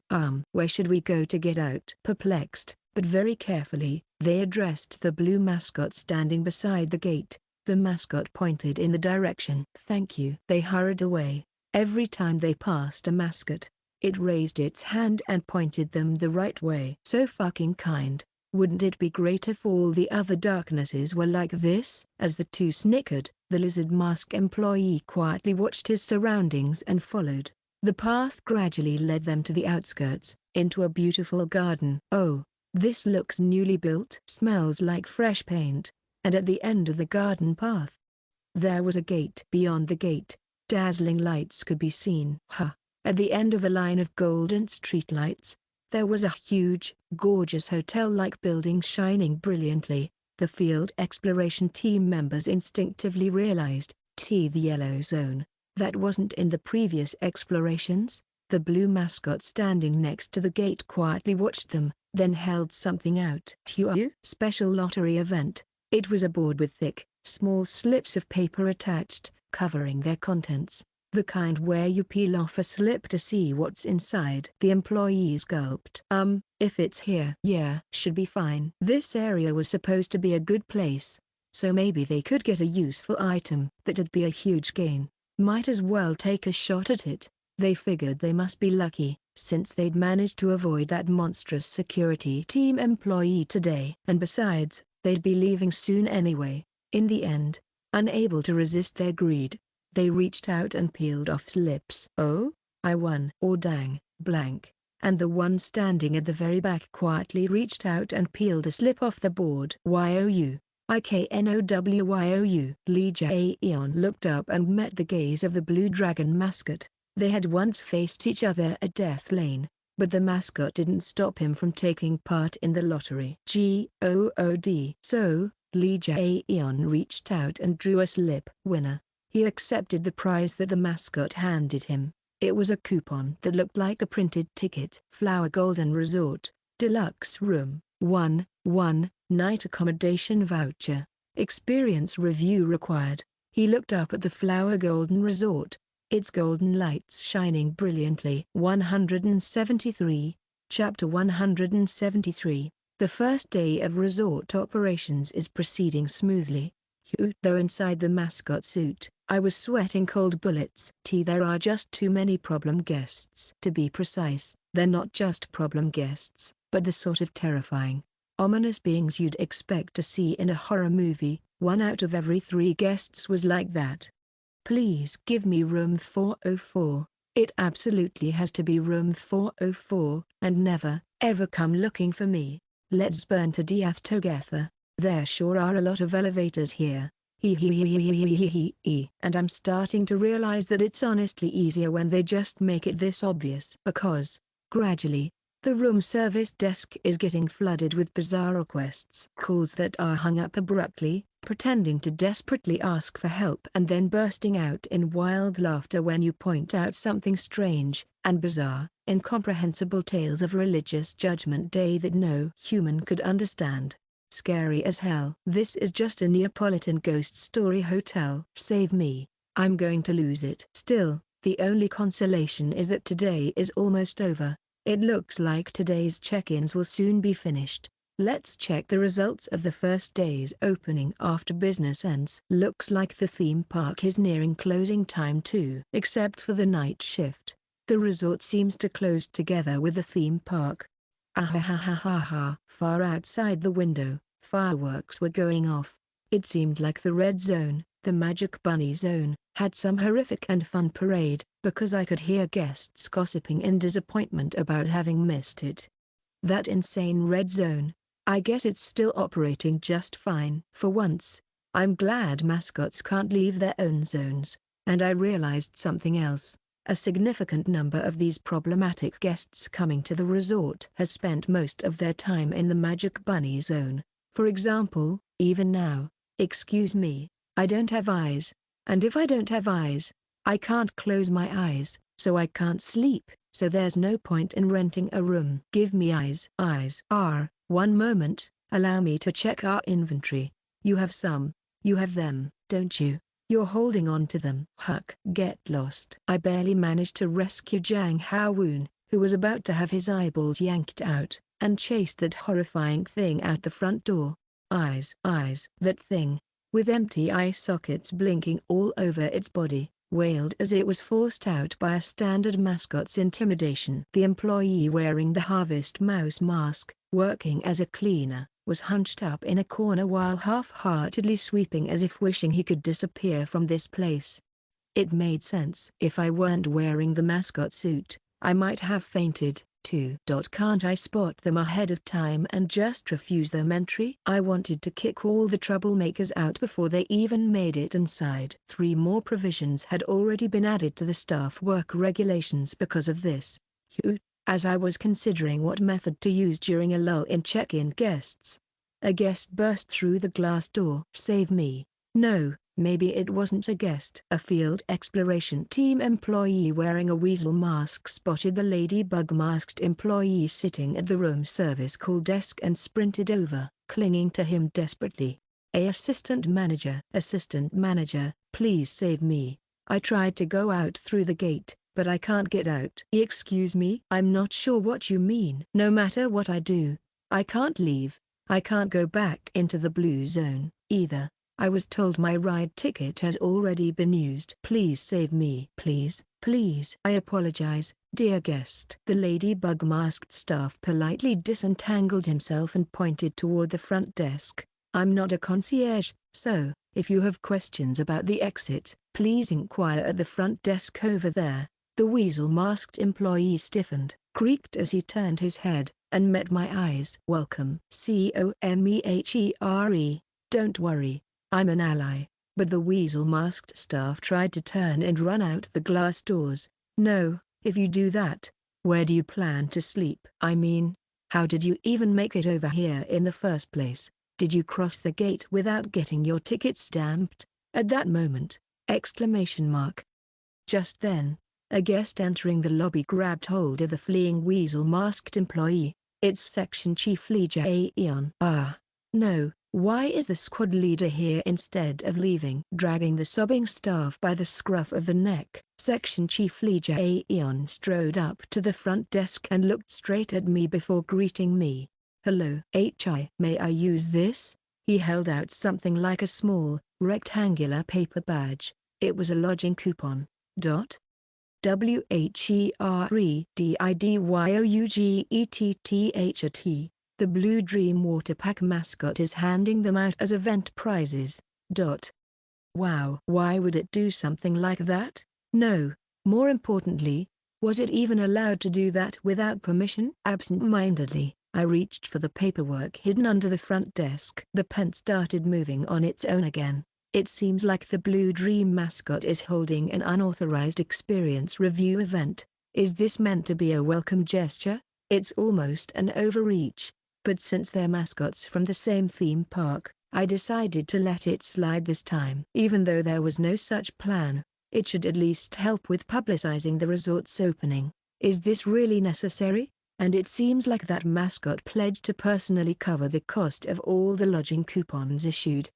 Holding back a sigh, I struggled to keep the pen from moving on its own as I filled out the form. I resolved to accept only the price with the insider discount applied, charging even down to the very last coin. Let's just maintain a good relationship. No matter how you look at it, it's a gesture of goodwill. But how do I receive it? I can't get over to that area myself. If you go near the gate that leads to the Blue Dream Water Pack zone during park operating hours, you should be able to meet the mascot. Thanks for letting me know that. I stifled another sigh as I finished the paperwork. As I took the coupon, I met the round, expressionless eyes of the lizard in front of me once again. No, shouldn't you be leaving? WHYAREYOUHERE. The Blue Dream Water Pack currently has all its other gates closed for maintenance. Only the gate leading to this resort is open. What the hell? No wonder there have been so many guests since opening day. Why are they sending us all the overflow? And anyone who receives an event coupon cannot leave! Exclamation mark. It seems they're considered to not have used up all their ride tickets. So they're saying we haven't enjoyed the theme park enough. That must be why squad leader Leisure Aeon, and the employee he's dragging, can't leave either. WELCOME. At any rate, I can't just let them disappear in a closed theme park after hours. I took the coupon from the sniffling employee and gladly assigned both Section Chief Leisure Aeon and the weasel-masked staff a deluxe room. I even had a standard mascot escort them to their room. I'd better assign them to a floor with only quiet guests. That includes our employees, too. Please, let's hope none of them turn up as corpses the next morning. Mr. Mascot. Then, during a brief lull in guest check-ins, Jang Ha-woon whispered quietly. Thank you for helping. ITSOKAY. Honestly, it's amazing that even after being forced into an employment contract, he's still thankful to his employer for a little help. How did you survive in Daydream Incorporated? It was the moment I looked at Jang Ha-woon with a hint of pity. The background music in the theme park changed. A lively ending song. See you again next time. One by one, the dazzling lights of the theme park, so bright and glorious from the window, began to turn off. Bit by bit, all across the park. Business hours are over. Theme park operations ground to a stop. The standard mascots close and lock the lobby's glass doors. At that moment, let us in. More than a dozen figures rushed madly at the glass doors and began pounding on them. They must be theme park visitors who didn't make it out in time, but the lobby doors would not open. The standard mascots simply waved goodbye to them in the friendly manner of theme park mascots. Blood began to stain the glass, and those whose hands had been smashed wept loudly, banging or slamming their heads against the doors. But still, the doors would not open. And now, the lights of the resort's street lamps start going out. Tick, tick tick tick tick tick tick tick tick tick tick. The guests outside, staring in terror as the lights go out one by one in the distance, eventually flee somewhere as if being driven away by the darkness. Where they're going, I have no idea, either. My heart was pounding. Meanwhile, the great chandelier in the lobby also went dark. Only the gentle glow of the gas lamps remained, softly and warmly wrapping the resort lobby. Today's operations have ended. A cool sigh, a mix of fear and relief, escaped my lips. End of day one. Either way, I endured. GOODJOB. At my words, the employees collapsed to the floor as if their legs had given out or bowed their heads deeply. NOWRESTTIME. Only the night shift remains. Everyone else, go turn in. For the record, I'm the one taking the night shift. It seems mascots don't need to sleep. Hick. If something happens, this is probably for the best. It's terrifying, but I'll endure. If I force someone else to do it because I'm scared, the resort could fall into chaos. I assigned rooms to each employee, their exhaustion plain on their faces. Please get a good rest. Please, just put aside any pointless curiosity and sleep. After sending everyone off, I stayed in the lobby alone for a moment before returning to the administrator's office. I considered taking off the mascot suit for a second, but I held back, worried that I might lose my mascot status if I did. And, strangely enough, the suit is starting to feel more and more comfortable. It's like being wrapped in a down comforter. It's a bit heavy and stuffy, but bearable. In the end, I sat down at my office desk and picked up my pen. It was time to settle today's operations. Day 1 performance. Visitors, 78. Guests, 45. Rooms used, 27. Satisfied guests, tallying. Revenue, cheerful coins x 51. Cheerful coins? Are those the plastic tokens I got as payment? I asked a standard mascot to bring the coins to the office. Sure enough, there were 51. Looks about right. And if this is based on a board game, coins like these usually have a use somewhere. Should I try buying resort supplies with cheerful coins? Or, alternatively, it may be possible to upgrade or remodel resort facilities. I decided I'd choose whichever option would help operations the most. I crossed my arms. It was a bit awkward, but I managed. If I want to make this resort safe, I really need to block those problem guests ahead of time. So what method would be the most effective? If I can do some changes to the resort, then it's actually a simple matter. Just make it so they can't come in. I started adding another item under the existing resort rules. 2. For the peaceful rest of all guests, all disruptive behavior is prohibited within the resort. All amenities, welcome gifts, and services are provided immediately upon check-in. After that, you can enjoy a dignified and peaceful rest in your room, without disturbance from anyone. Strict social distancing. It's like acting like one of those clothing stores where not soliciting customers is the main selling point. With that, I can naturally add this line: if you disturb the peaceful rest of other guests, your room stay may be cancelled. But this is a resort attached to a theme park. Saying, you've had plenty of fun at the amusement park, so now it's time to get a good rest, is plausible enough. But if I'm not careful, there might be lots of complaints about lack of service or boredom. I need to pay attention to guest satisfaction too, since adding new facilities and earning more stamps to escape depends on it. Alright. I decided to use cheerful coins to purchase the highest quality amenities and welcome gifts. In addition, I'll replace all the bedding in the guest rooms with the very best. I'm going with the freebie meta. Facility investment.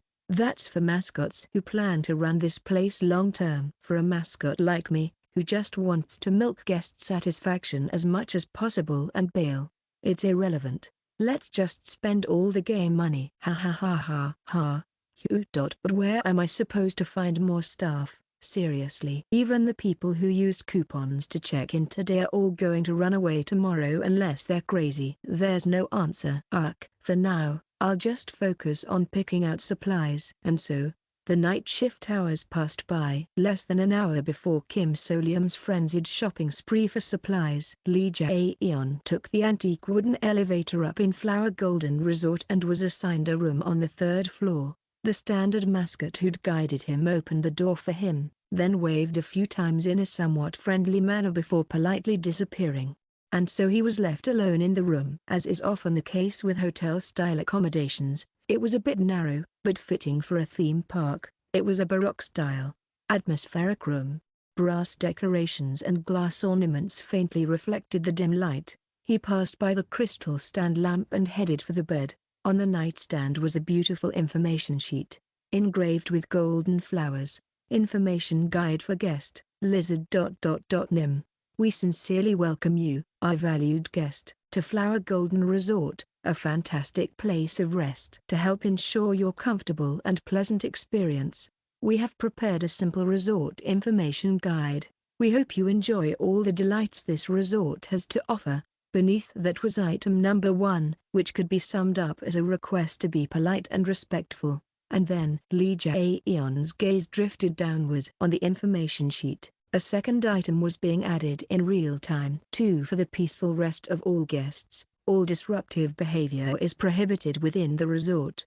And at that moment, knock, knock, knock. Someone knocked on the door. Without hesitation, Lee Jae-yeon set the paper down and walked to the door. The knocking didn't stop, coming more and more rapidly. Knock, knock, knock. Click. He opened the door without a second thought. If Kim So-leum was here to witness it, he might have torn all his hair out, wondering if he should have included ignore all requests to open the door as a rule. But Lee Jae-yeon was unperturbed.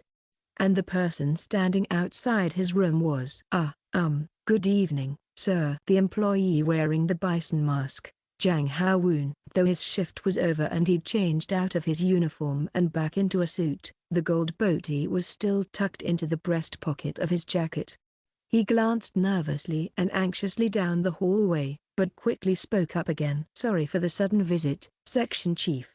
The reason I came is, with a look of determination, he raised his head. Would you consider working at this resort? We need more staff. Lee Jae-yeon stared at him with his vertical pupils. The next morning, I'd like to work at this resort, ? The yellow mascot, who had been carrying welcome gifts, dropped them all onto the floor with a crash. 174, Chapter 174, A Lizard Becoming a Theme Park Employee. No, for real. Kim So-leum stared blankly at Section Chief Lee Jae-yeon, who had, instead of suddenly checking out this morning, firmly expressed a desire to be hired. Really? Yes, and in a flash, he finished signing the employment contract. Section Chief Lee Jae-yeon, now wearing the uniform. Really, truly.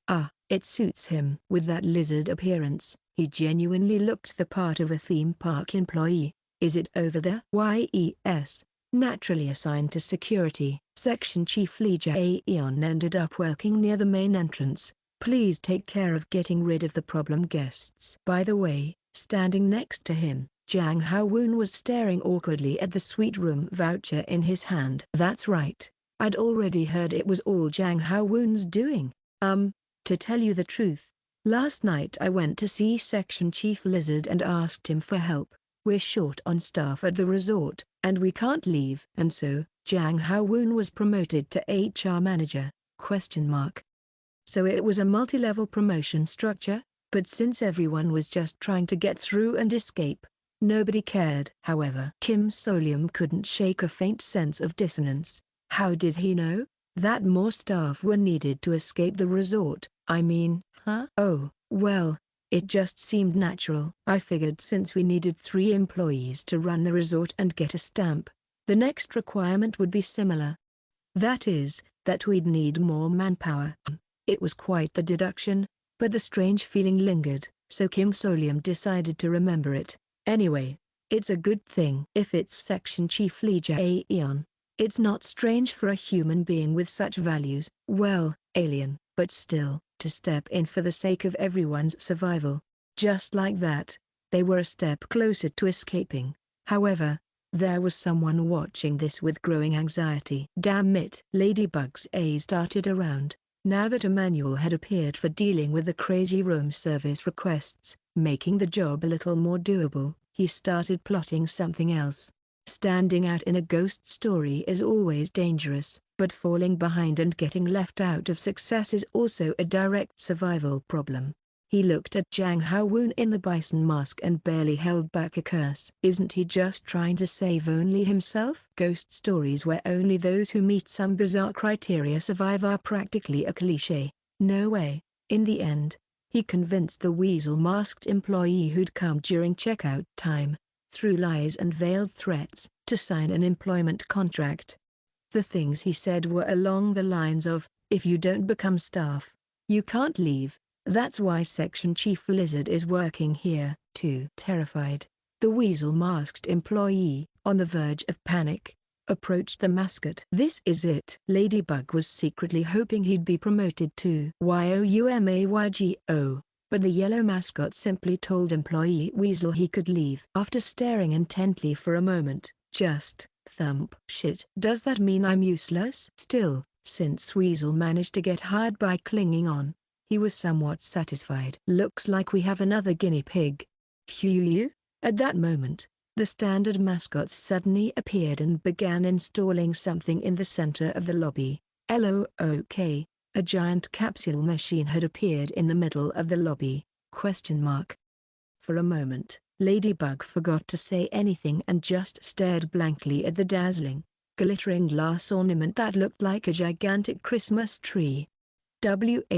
What is this? Even, as if to explain, a colorful sign was attached to the front. Welcome gift capsule drawer. Meet wonderful items to enhance your relaxation. Inside, like a giant snow globe, it was filled with wrapped presents. Guests could press a button to draw a gift from inside. Inside the yellow mascot suit, Kim Solium watched with satisfaction. Gaka never fails to trigger dopamine.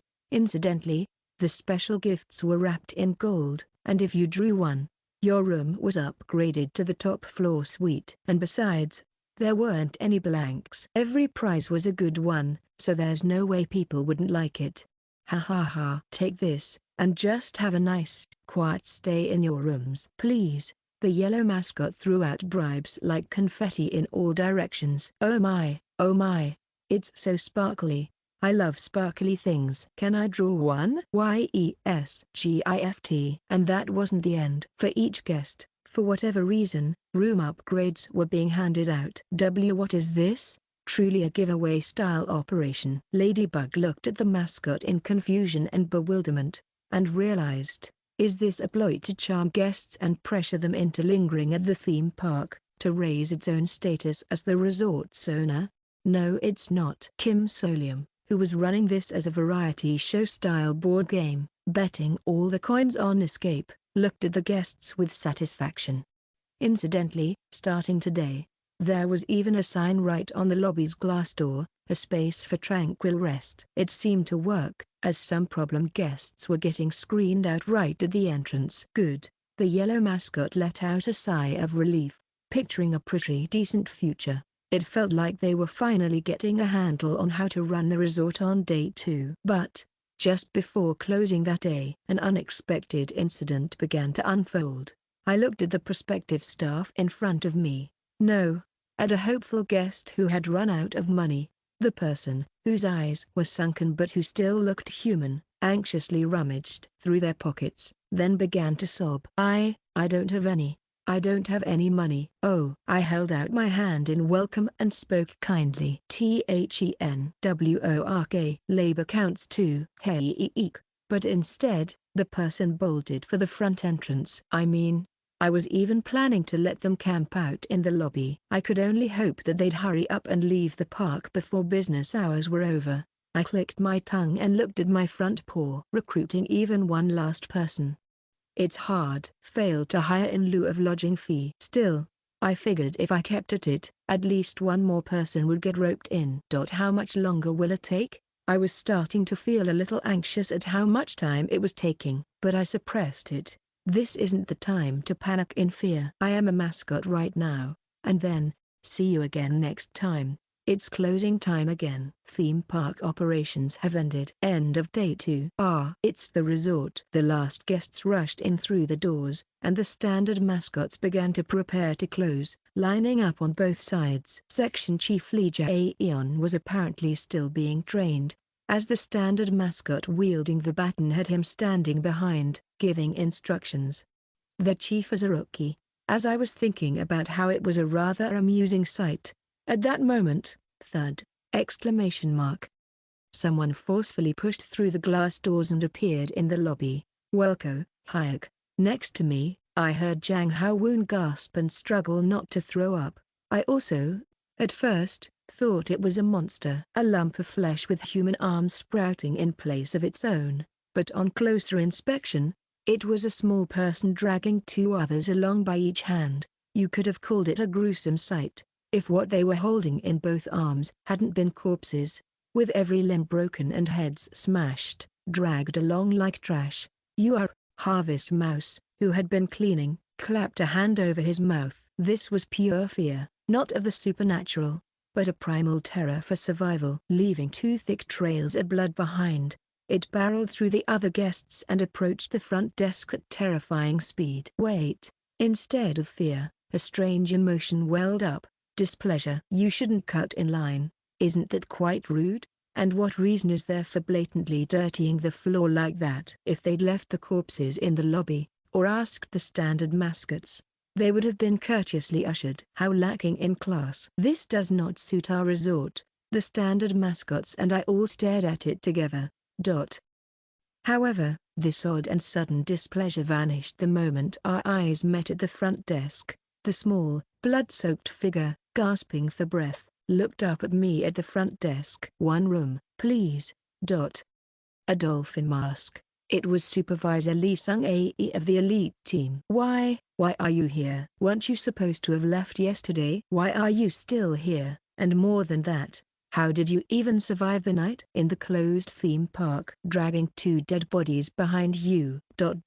Wait a minute. I managed to get a good look again at the horrifying bodies in Lee Sung-ae's hands, masks and suits. They were the teammates who, like Lee Sung-ae, had drawn the red piece. A chill ran down my spine. They died, so she had to carry them. If you let physical distance grow, you get strangled to death. It felt strange somehow, but as a mascot, I responded with polite service. Thud, thud. Supervisor Lee Sung-ae dropped the corpses on the floor and held out to me a small blood-stained golden object. How about this? It was pure gold, probably something that used to be a decorative item, now broken up. Gold, huh. If it were the old me, I would have gladly accepted it, thinking what a windfall this was when funds were tight, but as a mascot, I can't do that. I took out a plastic coin, a cheerful coin, from under the desk and showed it, but Supervisor Lee Sung-ae didn't react. Of course, it looked like she didn't have any coins.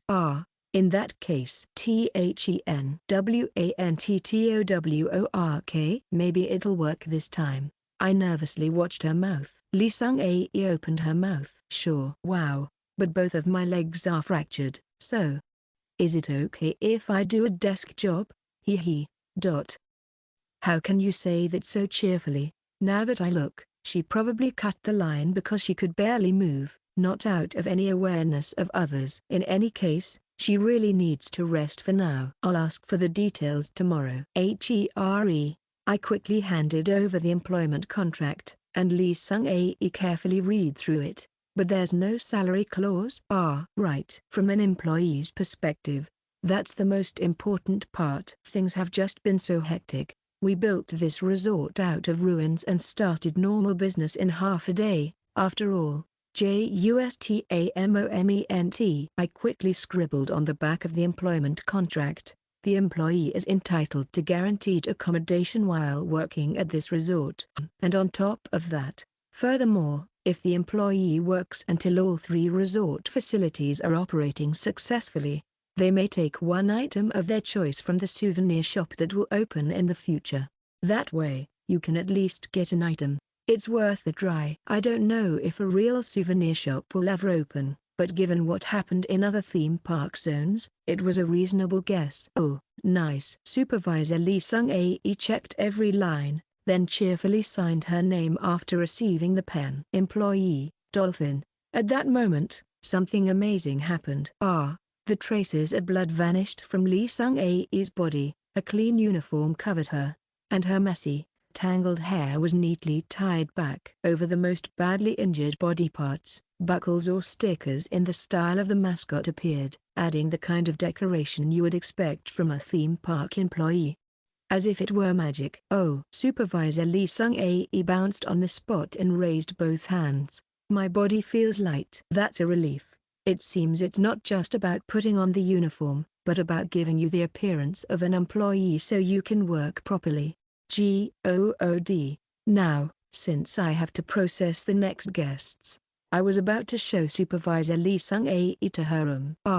She was trying to pick up the corpses again. No. No. You'll get your uniform dirty. Seriously creepy. I suppressed a shudder as I looked at the two corpses Lee Sung-ae had tossed carelessly on the floor. Then I pointed with my finger. Leavethem. If I leave them, I'll die. Insidetheresort. Itsokay. Strictly speaking, all my employees are essentially part of me, since we're all mascots. So, while working as employees inside the resort, we seem to be recognized as a single group. That's why everyone is able to work in their respective positions right now. And as for the corpses of teammates from the same group, it looks like they automatically became part of my domain. They're mine now. I watched as the standard mascots took the two corpses and carried them off somewhere. Let's not worry about what happens next. It's bad for my mental health, and I don't have the mental bandwidth to care about that right now. Let's focus on the living. Todirest.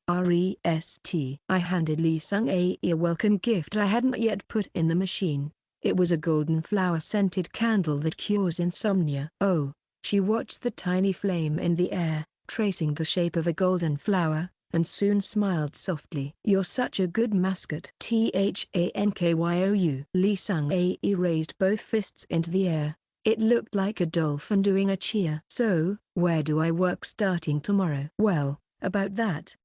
I bet she'd be amazing at filtering out problem guests. But she also seems like the type who would openly fight or even try to kill guests making unreasonable demands. I decided to put her assignment on hold. Waitfornow. Yes, because it's just about time for new positions to emerge. Resort expansion. After closing time that day. Day 2 performance. Visitors, 102. Guests, 67. Rooms used, 41. Satisfied guests, 33, 45. Revenue, cheerful coins x62. There we go. I managed to get a decent report card. Their satisfaction rate was good even on the first day. It looks like I'll be able to confirm tomorrow just how effective the new social distancing theme, which started today, will be. What's important is, now I can expand the facilities. I looked at the document. Requirements for resort facility expansion. Staff, 3. Complete. Satisfied guests, 30. Complete. Requirements to expand resort facilities. Employees, 3. Complete. Satisfied guests, 30. Complete. The opening proceeded smoothly. The guests are generally satisfied, and the top reason seems to be that it's a theme park-style accommodation. I'm looking forward to seeing what results come from the new bedding and welcome gifts purchased with revenue investment. And it looks like this resort is now ready to open a new facility. Which facility should I open? I'm pondering the options below. I looked at the pen moving as if flying in my hand. The words I'd expected filled the page. Spa, restaurant, fitness center, swimming pool. It's easy since I thought this through in advance. Let's see. Given the personalities of the current staff and the cliches of ghost stories, this is it. I circled one facility with my pen. Spa, restaurant, fitness center, swimming pool. Restaurants are a classic horror story setting, fitness centers have a gore risk, and the swimming pool overlaps with the blue zone, so I have no idea what kind of incident might break out. So it is to be the spa. Everyone, just go have a sauna and a massage. I was pleased and satisfied. Incidentally, this choice would bring about a completely unforeseen event. 2 days later, our resort's number of guests would explode by a factor of 7. And, on that same day, the first death would occur. 175, Chapter 175. The morning of the third day since the opening of Flower Golden Resort dawned. 1 hour before the lobby doors opened at 9 a.m., the employees who had come to work gathered in the lobby to hear the mascot's briefing. And today, once again, something extraordinary happened. Overthere. The mascot pointed to the resort's left window. Beyond it, You could still see part of the resort area that was in ruins. BUSINESSSTART. And the moment the mascot declared it! Exclamation mark.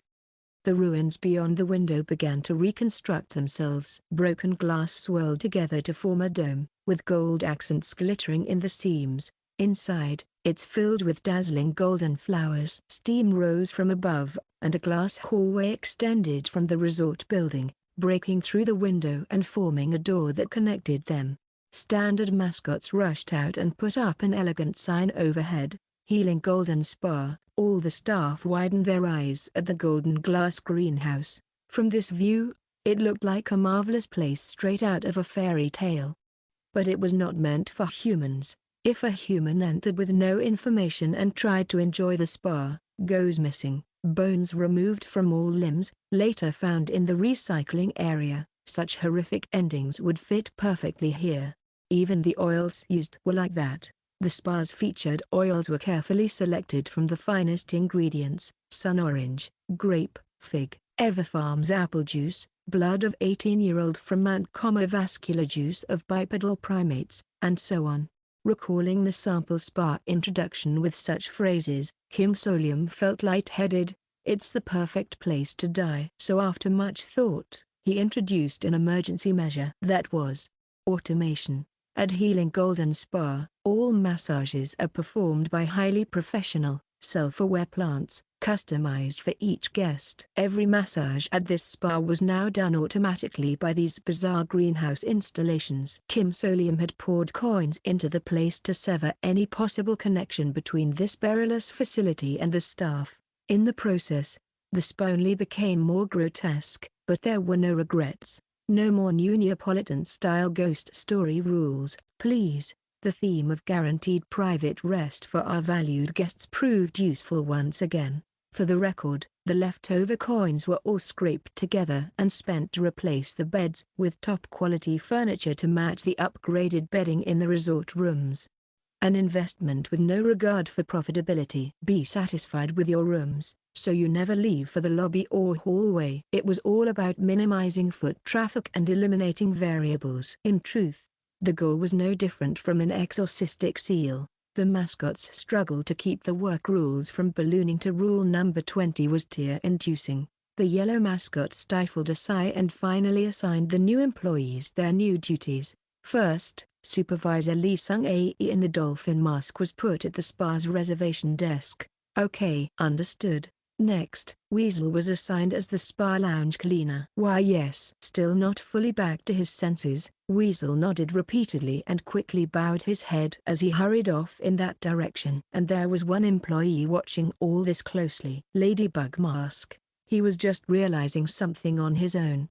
Useless staff are being assigned to posts where there's no direct interaction. In a sense, he had hit the mark. By Kim Solium's standards, the more reliable staff were assigned to directly face the ghost stories. It was a utilitarian arrangement to maximize the survival rate of the whole team, but people naturally judge others according to their own values and ways of thinking. It's sorting us. Ladybug clenched his fist. Would useless staff end up fired, or converted into standard mascots? Either way, it would be a spine-tingling ending. Damn it, seriously. And he looked around at his competitors with a darkened gaze. Now that he had already become a staff member, the safest official method of fading into the background and clearing the stage unnoticed could no longer be applied. If so, he would have to use a different method. Make it into the passing group, make the ghost story itself judge that it's fine for him to survive. THISWY. The yellow mascot called over the staff who had been on his team and stamped their ride tickets with the stamp at the spa entrance. Next to him, employee Harvest Mouse, now finally seeming a bit more relaxed, even started to grin. At this rate, we'll escape in 4 days, won't we? You idiot. The ladybug, anxious, thought, as the person in charge of room service. What ranking am I? I can't afford to get pushed out before getting all 3 stamps. However, regardless of what any one employee thought, the resort kept running. BUSINESSSTART. A new day began with the new facility. That day was a success as well. However, Starting the next day, the yellow mascot began to notice strange phenomena. The fourth day of operations, Kim So-leum inadvertently exchanged confused glances with Jang Ha-woon. It feels like the guests have changed a bit. Yes, that's right. Since the spa opened, something strange had been happening. Up to yesterday, most of the guests coming to the resort looked like they were here for the theme park, or had already enjoyed it. That was only natural. After all, this was a resort attached to a theme park. But today, there was a noticeable increase in strange appearances. I aired thighs eyes a place for quiet rest. Thank you for the gift. Please don't mind me's lung gastrus water there's no problem. Thank you very much. Just now, something weird, something like a blob of slime with only arms and legs, had passed by. It looked like something out of a horror story set in a remote forest. There was no entry ticket on its wrist, and no souvenirs or headbands either. By all appearances, it wasn't here to enjoy the theme park. And today, all sorts of such strange guests rushed the front desk to get rooms, like a sudden rush hour. A crowd so big, it wouldn't even matter if they came flooding in. Is it really supposed to be this successful? A bad feeling crept up. Sales were good, but next. Anyway, Kim So-leum welcomed the next guest. But that guest, he even recognized them. One room, please. Including the spa. A pale man wearing a service uniform and a peaked cap, like a driver. It's the helper taxi driver. Kim So-leum broke into a cold sweat, remembering the fave road from escaping Death Lane. Why would someone like him come to a theme park? Was there even a member among the four horsemen of the apocalypse who would care about a theme park? This isn't good. I need to get a handle on what's happening. In the end, the yellow mascot opened his mouth. PARDONME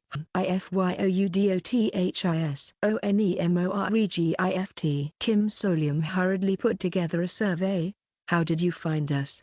And handed it over. The taxi driver scanned it with tired eyes, but just replied verbally. These days, there's a lot of promotion in reviews. My job requires rest. You see, I can't quit until it's all over. Ha ha ha, ? Watching the taxi driver go up to the fourth floor with his deluxe room key, the yellow mascot blinked. Promotion by reviews? And then, he remembered the coupons the blue mascot had been handing out. Flower Golden Resort, deluxe room, 1 night accommodation voucher, experience review required. No way. The yellow mascot immediately called for Lee Jae-yeon. Didywriteareveiew? Yes, my god. Where? One of the mascots assigned as a guide gave me a postcard. Kim So-leum called over the standard mascots in charge of the task and confirmed the origin of the postcards. Holy shit, there were already dozens of postcards written by coupon using guests stacked up. And among them was Section Chief Lee Jae-yeon's one-line postcard. The bed mattress is soft. Well, it's a nice review, at least. It seems these review postcards are being circulated as advertisements through some kind of strange ghost story network, and this, combined with the newly launched social distancing theme, was creating an incredible synergy that attracted even the kinds of ghost stories that would never normally come to a theme park. A boom in business that was completely unexpected. It wouldn't have been surprising if Kim So-leum, in a fit of frustration shouting, "Why the heck is the business doing so well?" would suddenly slash the number of rooms dramatically. But as a mascot, his identity simply couldn't permit him to chase away guests like that. In the end, the yellow mascot drooped his horns and resigned himself. Let's just think of it as being able to fill the satisfied guest count quickly. He recalled the requirements he'd written yesterday for adding the third facility. Requirements to expand resort facilities. Staff, 3. Satisfied guests, 300. Mascot ceremony rights.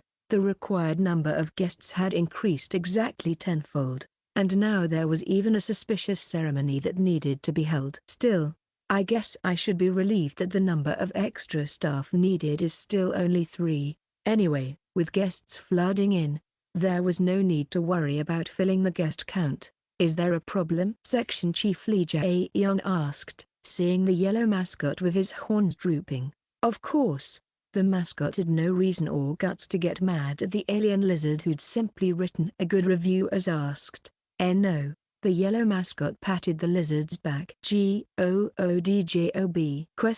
Yes. It was like something out of a sitcom, but someone watched this scene without smiling at all, anxiety written all over his face. Ladybug, sitting at the room service call desk, he swept his bloodshot eyes over the scene. Is that guy being acknowledged? What if Section Chief Lizard gets promoted? He'd fall behind. His survival odds would drop. No. He'd have to do something. Ladybug recalled his trump card, but quickly clenched his teeth. Section Chief Lizard was simply too difficult an opponent for tricks. That guy's special method of clearing ghost stories was already famous in the company. If he tried anything stupid, his head could literally explode. For the same reason, Supervisor Dolphin was also out of the question. She was from the elite team. In the end, there was only one employee who was rated higher than himself, but still manageable. He glanced over at the front desk, the bison mask-wearing Jang Ha-woon, who was now promoted to manager. That night, knock, knock, knock, a guest came to Jang Ha-woon's room. Who is it? Oh, it's me. Ladybug. Recalling several work rules, Jang Ha-woon's tension eased a little as he stepped back. Luckily, the ghost guest who could mimic voices had checked out yesterday. He'd handled the checkout himself. Gee good. Jang Ha-woon opened the door, and Ladybug stepped inside, looking a bit sheepish. Hello, Mr. Bison. Sorry, but could I just borrow a, excuse me? Yes? Jang Ha-woon blocked the way. Please don't come in! ! It's in the work regulations. 16 Please refrain from inviting other guests into your room. It is better not to make exceptions, even for fellow staff. By the time you realize it's not actually them, it will already be too late. I don't mean to be rude. It's just I think it's safest to follow the rules as much as possible. Yeah, of course. Ladybug stepped back with an awkward laugh. I'm just out of bottled water in my room. If you could just lend me a bottle, I'll leave right away. Of course, I should have a spare. Just a moment. The color returned to Jang Ha-woon's face beneath the mask, and he quickly went to the mini fridge inside the room. Taking advantage of the moment, the ladybug made a tiny, subtle movement. Just a little flutter. Here you go. Thank you. Ladybug received the water bottle from Jang Ha-woon, who had come back from the fridge to the doorway, and left with a smile. Jang Ha-woon bowed his head to him and closed the door. He was alone. Somehow, it felt even scarier to be resting at night like this. Remembering the blood and entrails scene during the day made him feel like throwing up. Still, it's worth it. This resort is truly a wonderful place, and the mascot is really amazing, wonderful, and great. It felt like his daily life was coming alive again for the first time in ages. Thinking so, Jang Ha-woon went to check the front door one last time before bed. But, something had fallen on the floor at the entrance. A flat yellow square. A post-it? It was an ordinary post-it like the kind you use on documents.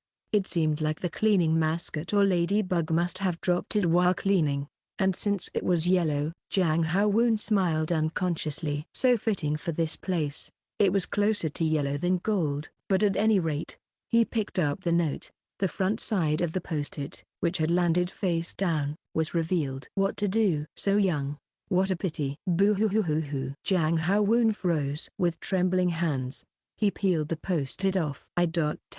For someone who'd spent a year professionally entering ghost stories, instincts naturally kicked in. A sense that something was very wrong. He realized it! He dropped the post-it on the floor and dashed to the emergency phone in the room, snatching up the receiver. Please help, Mr. Mascot. That moment, Jang Ha-woon slipped. As he grabbed the receiver, his foot caught in the coiled phone cord stretched across the floor.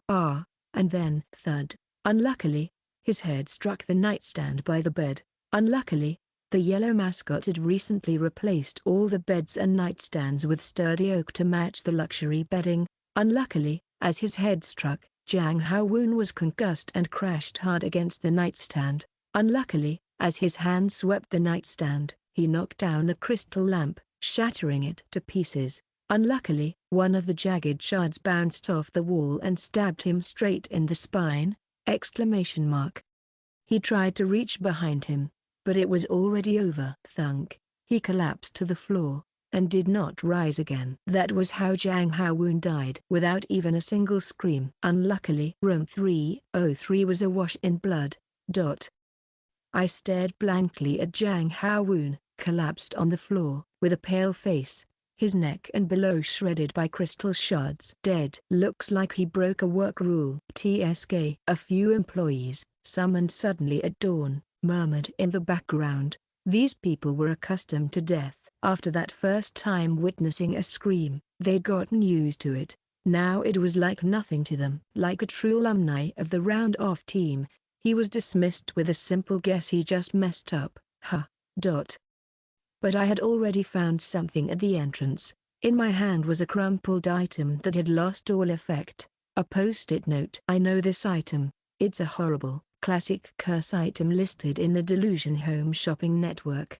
Unlucky post-it. Got someone you really resent? Here is a cursed talisman, an old superstition that comes to life. Now, with a simple trap, you can mourn their tragic accident yourself. Tip: the more your target believes in superstitions, the faster and stronger the effect. Note: the target must be someone the user knows personally. The target must discover and read the talisman directly. The target must be flustered. The effect of Hematerax is only guaranteed if all precautions are followed. If you didn't know, you might have missed it, but I know. And the one who knocked on Jiang Haowen's door a few hours ago, the mascot knows. YOU! Ladybug froze. I looked at him. You thought you wouldn't get caught? You. He doesn't understand. Why? This isn't a ghost story where you kill someone and only you can escape. Why your teammate? WHY? I stared at him. No, I thought only people who did their jobs well would be allowed to survive. No. Strange. Oh, right. The better you do, the more you might just be told to keep working at the resort and never go home. So I don't know why I believed it had to be that way. Ladybug suddenly grinned and started clapping. Maybe it's because I came to love the resort. Mr. Mascot, I'll be a really outstanding employee here. The best employee. Thunk. Supervisor Lee Sung-ae withdrew the hand that had struck the ladybug mask's neck. What a lunatic. Right? But I couldn't answer. I just kept staring at Jiang Haowen's corpse. It wasn't even my first time seeing someone die anymore, but it felt too strange. My stomach churned. Just then. Can't you revive him?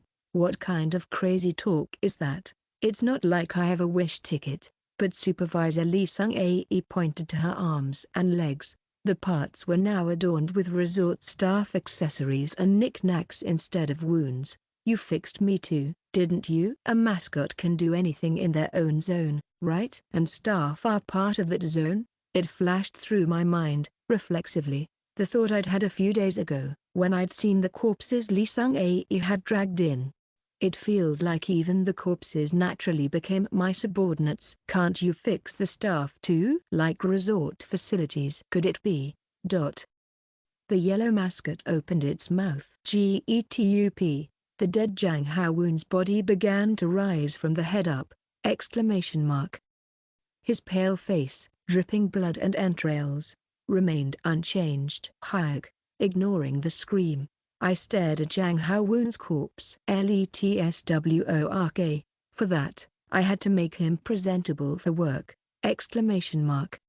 The sharp shard embedded in Jiang Haowen's punctured spine was pulled out, and the blood pooled on the floor was drawn back into the gaping wound. The wound closed, covered over by a stylish uniform vest. The sharp crystal fragment became a mascot-printed handkerchief tucked into his pocket. With that, Jiang Haowen's corpse twisted and shook in midair. Thunk. And stood on its own strength on the floor. Then, he opened his eyes. The room was filled with nothing but breathing and silence. And finally, the bison mask transformed grotesquely. Jiang Haowen was now wearing a strange, feline golden mask with horns. A yellow mascot mask. And he smiled as he spoke. Mr. Mascot. Then should I go back to my post now? From that day on, the real ghost story began.